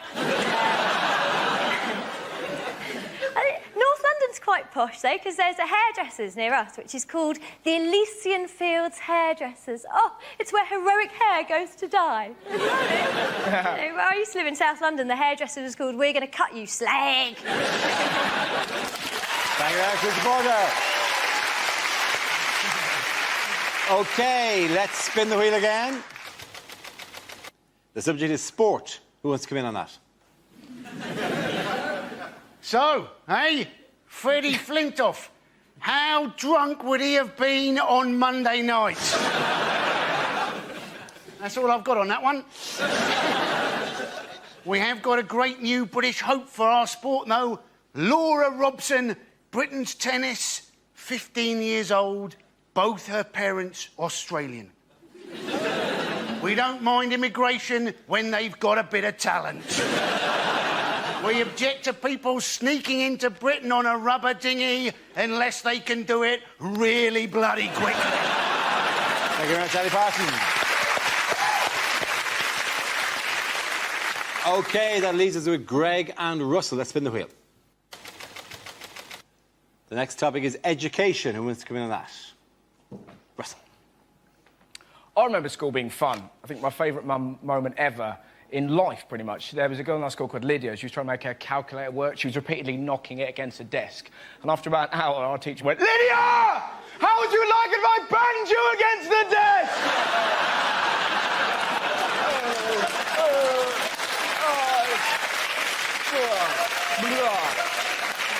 It's the greatest day of school. But now it's more sinister, isn't it? Like, they're now talking about teaching 5-year-olds sex education. Of course, people are very angry. It's disgusting! It's too much! Like, calm down. Not going to teach them technique. Right, this is how I like to do it, kids. That's right. Kids aren't going to run home, put dolls around a toy car and go, "Look, Mum, they're dogging, they're dogging." It's going to be some poor teacher trying to talk to 5-year-olds about love. Can you imagine a harder job? "Hello, children. I'm here to teach you about love." "Good luck with that, mate. I'm off to lick that tree." Thank you very much. Russell. OK, Greg, let's see what topic you've been left with. Let's spin the wheel. And the topic is the human body. I have to tell you that being a tall man in this country is tedious, ladies and gentlemen. Tedious, because in small towns throughout the country, there are a series of jokes prepared by the locals on our behalf. I'll be walking innocently into a local pub or down the street, and I'll get several jokes. One of the jokes might be this. Just to give you an example of the level we're talking about. Another joke might be, "What's the weather like up there?" It's freezing. There's a massive climate change in this amount of space here.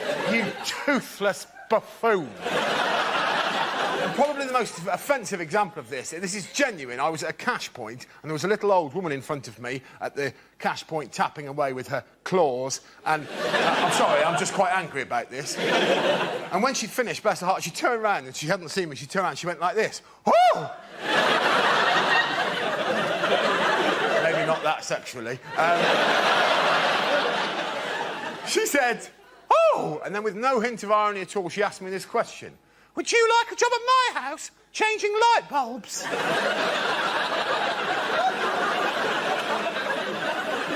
No. No, old woman. I have plans of my own. Now, get out of the way of the cash point. 20 minutes is long enough for you to have worked out that that's a Tesco club card. Thank you very much, Greg. At the end of that round, the points go to Greg and Lucy.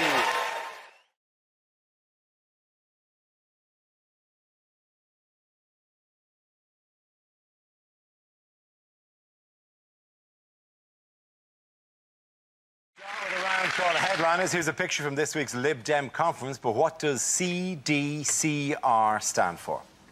Is it Clegg's dandruff causes riot? Is it Clegg demands cardboard rain? Is it Cameron dies, Clegg rejoices? Is it Clegg displays currency remaining? Is it because they're in Liverpool? Is it, in fact, calm down, calm right down? Is it Celine Dion combusts reaction? I'm going to go for Clegg, David Cameron's rent boy.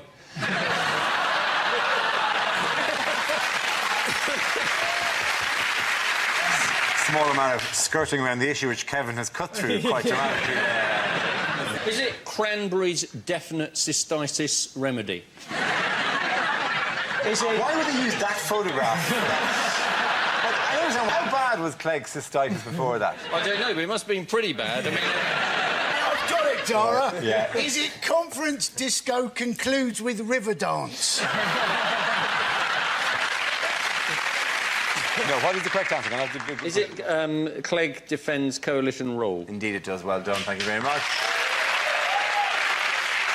Yes, the answer I was looking for was Clegg defends coalition rule. This is the news that the Lib Dem leader Nick Clegg has faced criticism at the Lib Dem conference from party activists who are plagued by self-doubt and anxious about the party's future. But he's defended his role in the coalition and told party members to hold their nerve. How have the Lib Dem party members been reacting? Oh, they're furious.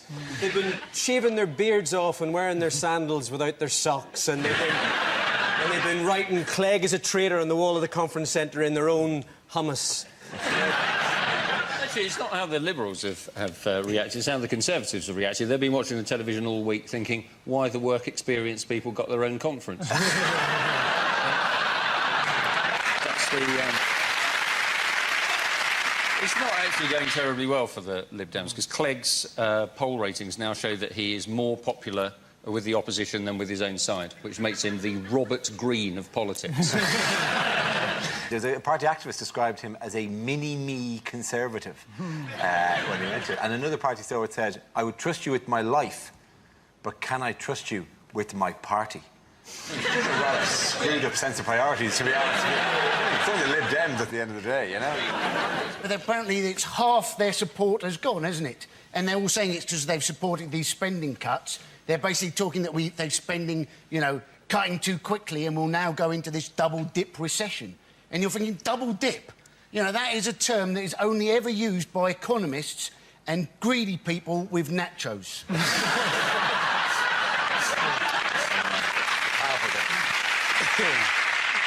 If the support are losing, surely that's just people who came to them from Labour anyway, thinking, well, if I vote for them, I'm practically voting for Labour. So it's a very clever, tactical... What? No, wait, no! My master plan! Don't go to the... You're not allowed to... Oh, you are allowed to do that. What's amazed me is that Nick Clegg seems to be soaking up, even though he's becoming ever more unpopular. How broken do you have to be by your former unpopularity to savour any attention, even if it's negative? That's like a fat, ugly girl being sexually assaulted behind a Lidl and then coming out and going, it's just nice to get the attention.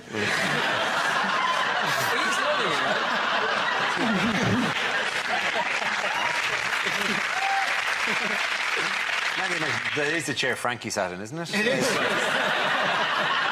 I've literally never had those thoughts before. I've been...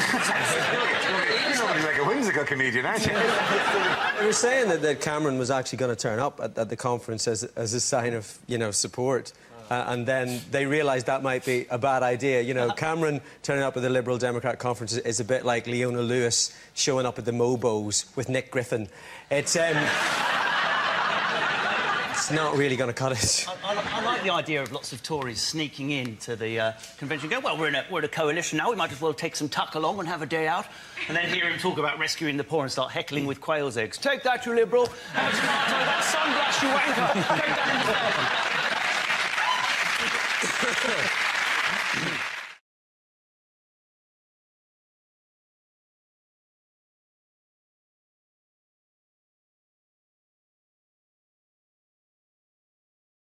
Unlikely things to hear in hospital. I'm afraid we've lost him, but in my defence, Dr. Dre is just a stage name.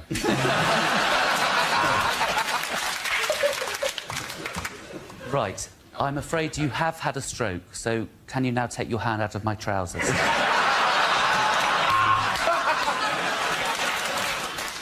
The good news is I can save your leg. The bad news is I can't save the rest of you.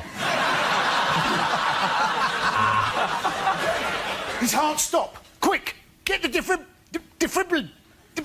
Oh, sorry, he's dead. Look, who's the doctor here, me or you? Seriously, I've been awake for so long, I can't even tell anymore. OK, I think we should remove the mole.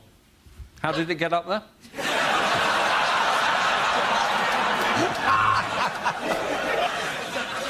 Welcome to Ashford Hospital. Why not join me in playing Pregnant or Fat?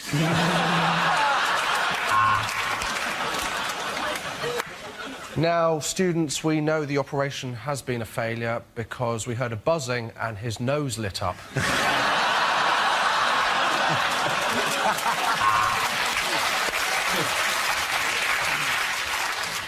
Welcome to the cardiology unit.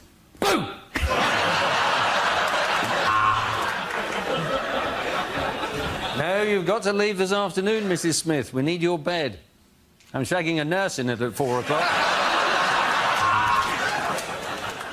Your husband is in a stable condition. His room's filthy and there's horse shit everywhere.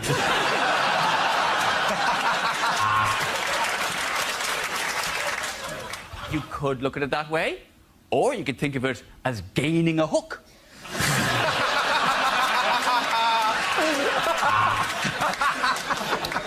For him, that's my former husband. Well, because you asked me to bring in my ex, Ray.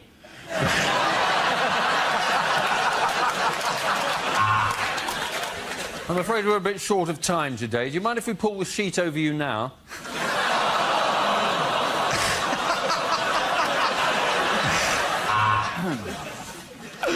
I'm sorry, we're all full up at A&E. We're going to have to send you to B&Q.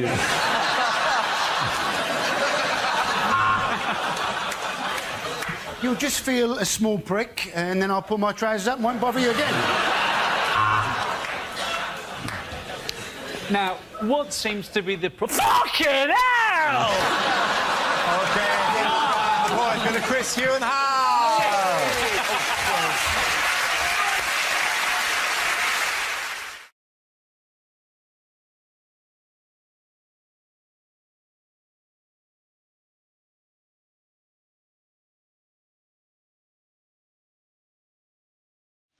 Commercials that never made it to air.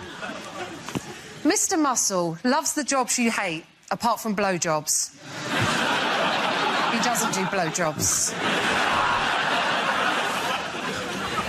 I used to wash with Dove, but the feathers came off and the beak was scratching.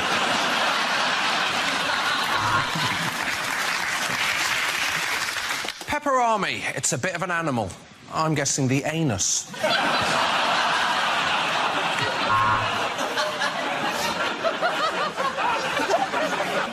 4 hoof marks and a large pile of poo. That's the sign of the black horse.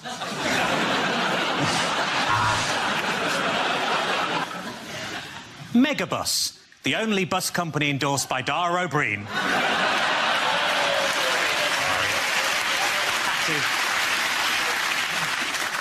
Links for when you want to smell like a virgin. Are your pets so wonderful that they're actually tiring you out? Have a break. Have a shit cat.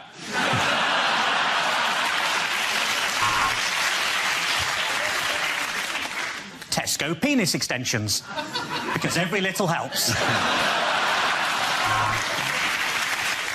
At Debenhams, we've kidnapped the John Lewis penguin. And if you don't shop with us, we'll kill him.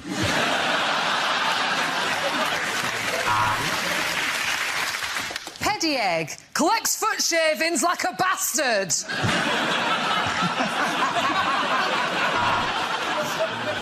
Abby has strong teeth, boundless energy and a shiny coat. She's the best prostitute in London. Barocca. Start the day the right way with luminous piss. There's now a free gift at the bottom of every box of Frosties. Type 2 diabetes. Uncle Tom's rice. Like Uncle Ben's, but a bit more racist. Crack-flavoured Pringles. Once you pop, you really can't stop. Have you been in an accident that wasn't your fault? Ah, bad luck!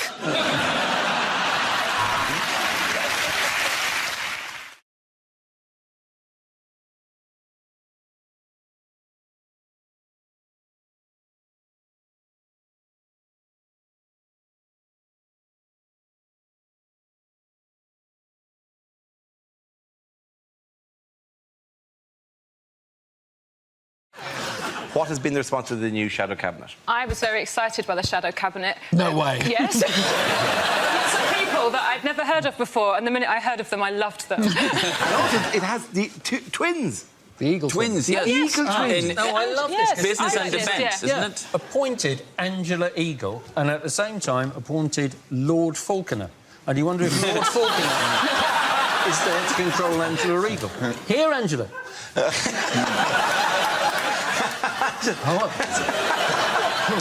The other twin. No, God, Yes, in other political news, who did David Cameron manage to offend this week?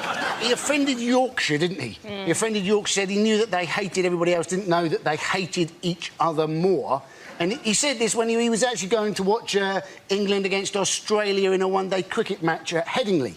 or as he likes to call it, the home of Aston Villa. Know that people from Yorkshire hated everyone outside of Yorkshire. But sounded quite charming. Is that a thing? Is that a thing? They have a massive rivalry, but also within Yorkshire they have a rivalry because it's all split up, it's all isn't it? West Yorkshire Into and- north, south, east, and west. So people from Leeds they hate people from London because they regard them as southern. People from Leeds they hate people from Sheffield because they regard them as southern. People from Leeds they hate people in Beeston because although it's Leeds, it's South Leeds.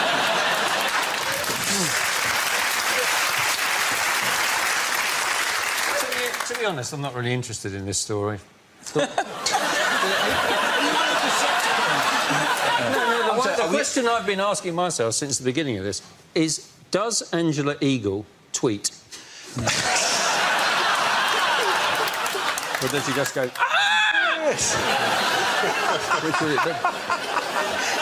We check out her account and it's just hundreds of, like, A-H-H-H-H-H-H-H, and then a mouse! Exclamation mark. Yorkshire does have an excellent accent, though.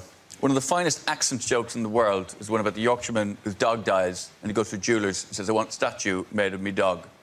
And the jeweller says, do you want a 18 carat? He says, no, I want it chewing bone. Oh, it's a great joke. Yeah. It's not like I didn't like it. Classic joke. a Yorkshireman has invented a replacement for antibiotics. Uncle Biotics.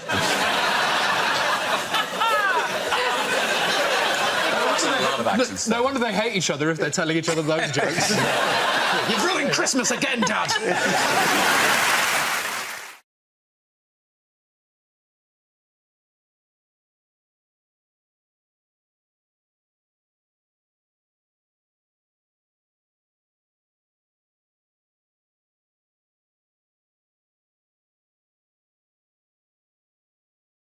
Now we play a round called Don't Go Bacon My Heart. This game involves Gary and James, so if you could make your way to the performance area, please. This round is a stand-up challenge. I launch the wheel of news, and wherever it chooses to stop, one of our performers will step forward and talk about that subject. OK, here we go. Let's spin the wheel. The first subject is leadership.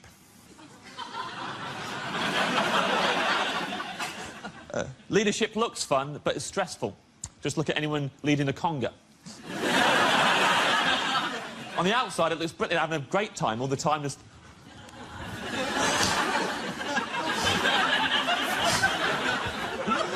Yes, you bloody are. Yes, you bloody are, mate. In their heads, just going, I don't know where I'm going. I didn't plan a route.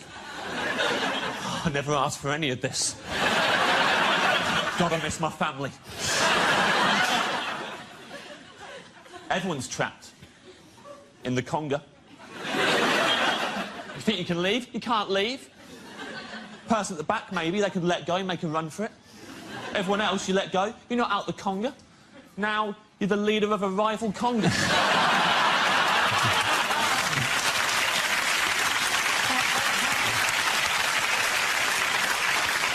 Now you've got turf wars to worry about. Worst case scenario, you're second from the back, you let go.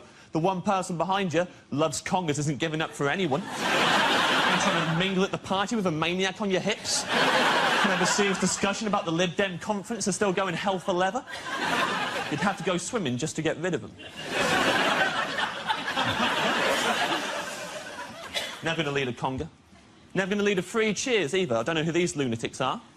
I don't know where you acquire that level of confidence. Just get up in a room full of people. 3 cheers for Jackie! Hip, hip! What if everyone goes, no? Not 3 cheers for Jackie, she's an unpleasant person. How about no cheers for Jackie? Hip, hip, shut up. Thank you very much, James.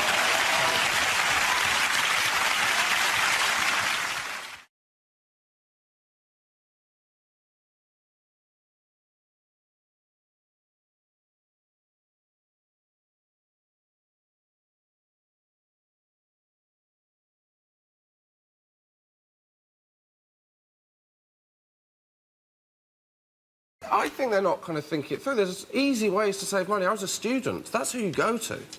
Like, I just think Osborne make a massive bolognese. that'll get you through for like a year. And then I think Britain would save a lot of money if, say, we just got really drunk before you went out. That saves you a lot of money. And, like, if he just gave us his Orange Wednesdays code, that would save us a lot of money. Did you see the cartoon that George Osborne voiced about this to explain what the cuts will involve? Is it Tory Story?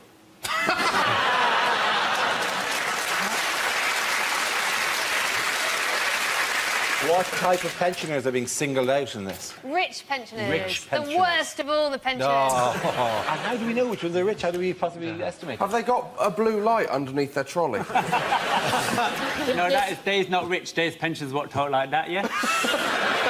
Yeah. It's going to happen one day. In like 50 years, there'll be people going, can I have my pension, yeah, blood, yeah? Because I was, like, totally needing some beans and that.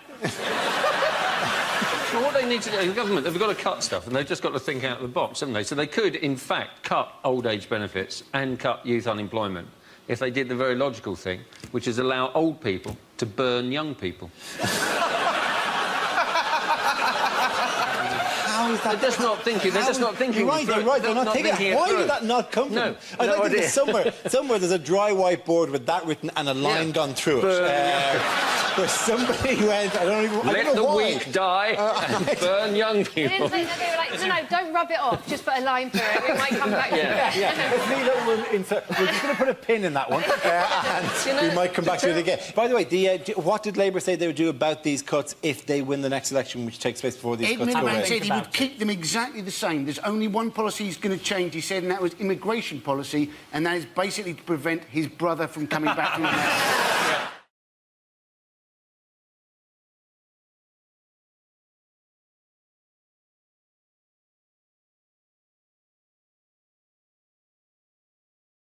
In other news, what has the government promised motorists this week? They've said that if your ticket machine is broken, then you can just park there. Which is basically going to lead to people getting to the ticket machine, seeing they've got no change, getting the baseball bat out the back of their car. I've got no change, but I do have a baseball bat. What sort of impulse purchase is that? No, just a bar of chocolate, please. Hello, are they baseball bats? I do think it is a weird strategy, because what you're saying is we're going to make it OK for you to park by a broken meter. So, you know, a solution seems to be fix the meters. Do you know what I mean? Rather than make it OK to park next to broken ones. It's like saying, well, you know, all the trains are late and we know they never arrive, you know, when they're supposed to. So what we've decided to do to tackle the problem, we've decided to abandon the concept of time. So nobody's ever going to be late for anything. Are you late, or are you not late, or are you simply never? Has it not arrived to you? At the information desk. And people go, I'm not sure you'll be able to help me. Oh, will I not be able to help you? I'm blowing your mind. Why has Pickles done this now? I reckon all that's happened is recently Eric Pickles got a parking ticket when he was only 10 minutes late, and he's thought, oh, I could do something about this. I'll tell you what he looks like there. He looks like Trago Mills. You crossed me for the last time, Mr. Bond.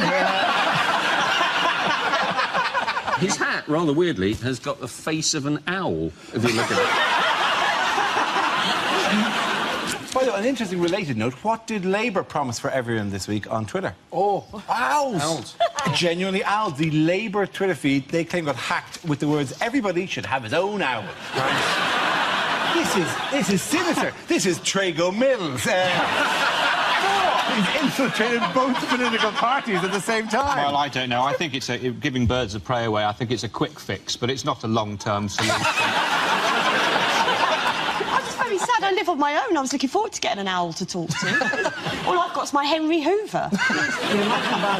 If you lived at home with an owl and said, oh, just you and me now, owl, and then the owl just slowly turned its head away.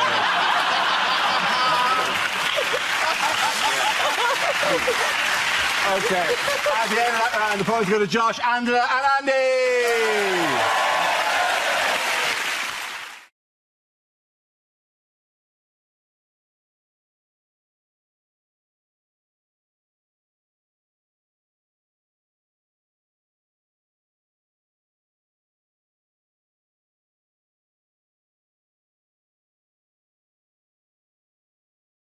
Now we've an exciting new round called Ask the Panel, which ordinary members of ask questions about something in the news this week. Can we have our first question, please? Who wants to come with a question? That gentleman there, please. Do any of you smoke, and if so, how have you been dealing with the smoking ban? No, very easily. I don't smoke, but apparently the big problem with the smoking ban is BO in nightclubs. And I've thought it through, just put Nicorette patches under both armpits. 2 birds, 1 stone. Also, if they need to put a new smell into nightclubs, you've got to select something that everyone likes. Bacon. Those are my ideas. I did enjoy Charles Kennedy getting done. Yeah. Yeah. Well, he obviously knew the dangers of smoking, not so aware of the dangers of sticking your head out of a train going at 125 miles an hour. I thought Charles Kennedy probably wasn't even smoking. It's probably like just the alcohol in his breath spontaneously combusted. He's probably like a baby dragon at this stage. I saw something that was great the other day. There was a bloke outside a pub and he had a cagoule on, right, and he was just absolutely slashing it down, just smoking like that, like a nicotine-obsessed condom. It was fantastic. You'd think he'd probably just quit at that stage. That's a really good look for you, by the way. Thanks so You much. should do more stuff like that. Well, if most people did this, the world would be a happier place. Very difficult. It's very difficult to take something seriously. Are you talking about... I want a divorce. I think you probably get it, actually.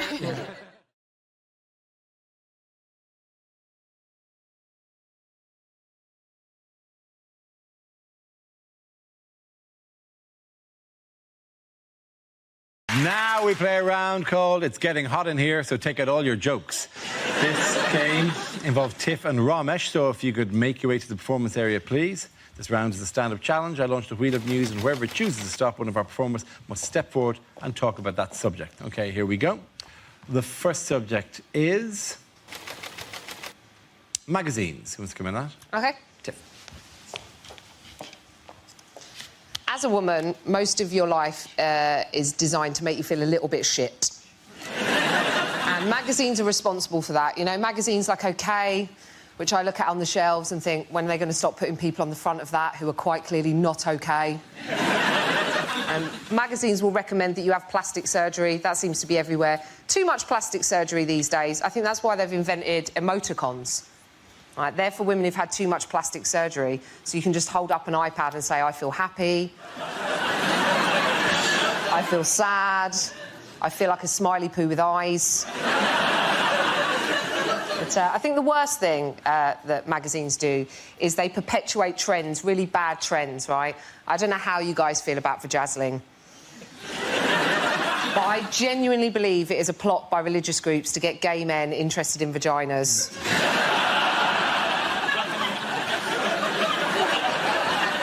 By making them look like disco balls. I told my mum about the vajazzling, right? I said, Mum, they do this thing now where they put Diamante on your downstairs.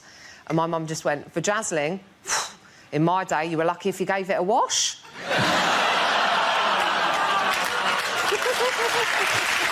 Thank you very much, Jeff. OK, that leaves us with Ramesh. Let's see what you've been left with. Let's spin the wheel. And the topic is parenting.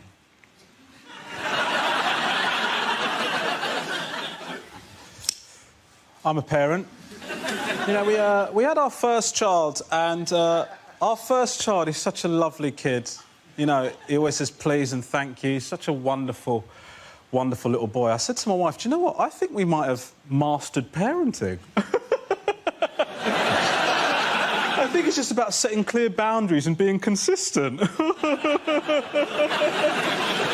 The second one, feral. Right.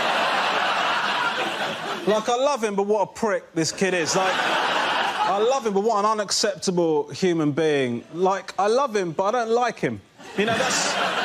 Like, I'm going to have to say to him one day, you're a mistake. And not, like, in the way that the contraception went wrong. Like, the decision to have you was a mistake. Sometimes I want him to get hurt. There you go, I said it. Now, listen. I don't mean really hurt. I just mean a little bit. You know, because he doesn't listen, this kid. When I say to him, don't do that, dude, because if you do that, you're going to get hurt. And then he does it. and he doesn't get hurt. That pisses me off, right? Because that is live telling him that I'm full of shit. This kid's running with scissors with no consequences. Do you know what I mean? Very good. Again, the points go to Tip Saver time. Come on back, both of you.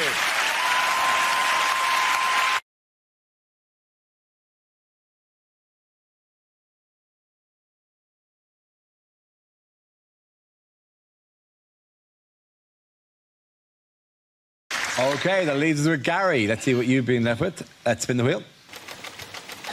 OK, the topic is work.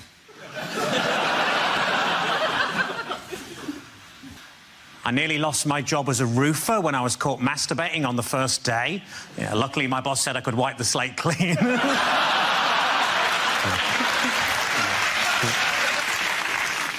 I used to work at Waterstones. One day, a guy came in asking if we had any audiobooks with subtitles. I thought, hang on, that's a book.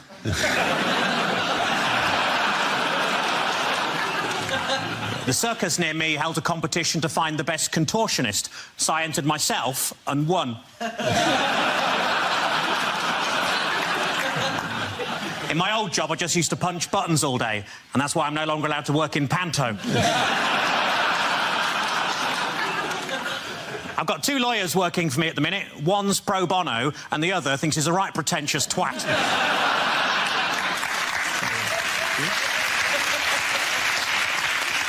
When my granddad was caught trying to stow away in the Merchant Navy, he offered to work his passage, which, as you can imagine, made him very popular. I hate people who phone me up just to complain about the weather, which is why I lost my job at Mountain Rescue.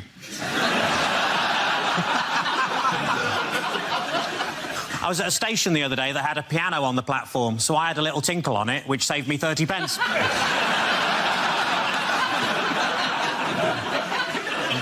I went on a positive thinking course. It was shit. I bought a Microsoft Advent calendar. If you open too many windows at once, they all shut again for no bloody reason. Thank you. Well done. Very good.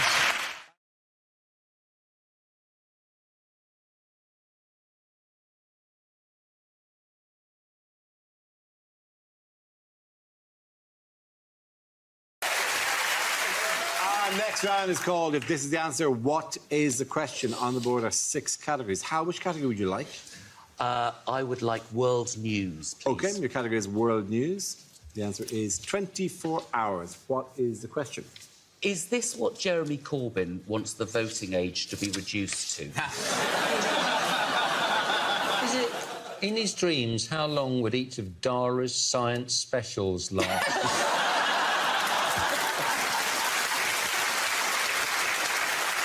We love the science. I feel there's a lot that we can all learn. Is it... How long does every minute feel like if you're Melania Trump?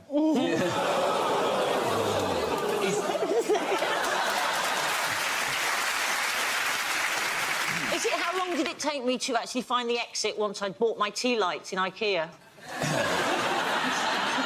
Is it how long till Julian Assange makes another vertical scratch on the wall of his embassy bedroom?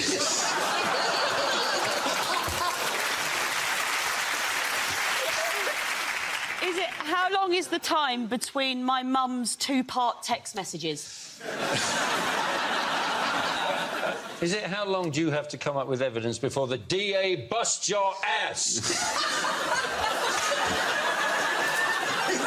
Is this from the new action movie, Strangely English Cop? Bust your ass! Chief, I'm terribly sorry to hear your ass is in a sling. We'll have to take that straight to the Lord Mayor. How long was Jeremy Corbyn awake at Glastonbury after taking what he thought was an aspirin? Does anyone know the correct answer? The correct answer is... Yes? How much warning, apparently, are we going to get before Donald Trump comes on a visit to the UK? Absolutely right. Thank you very, very much, Hugh.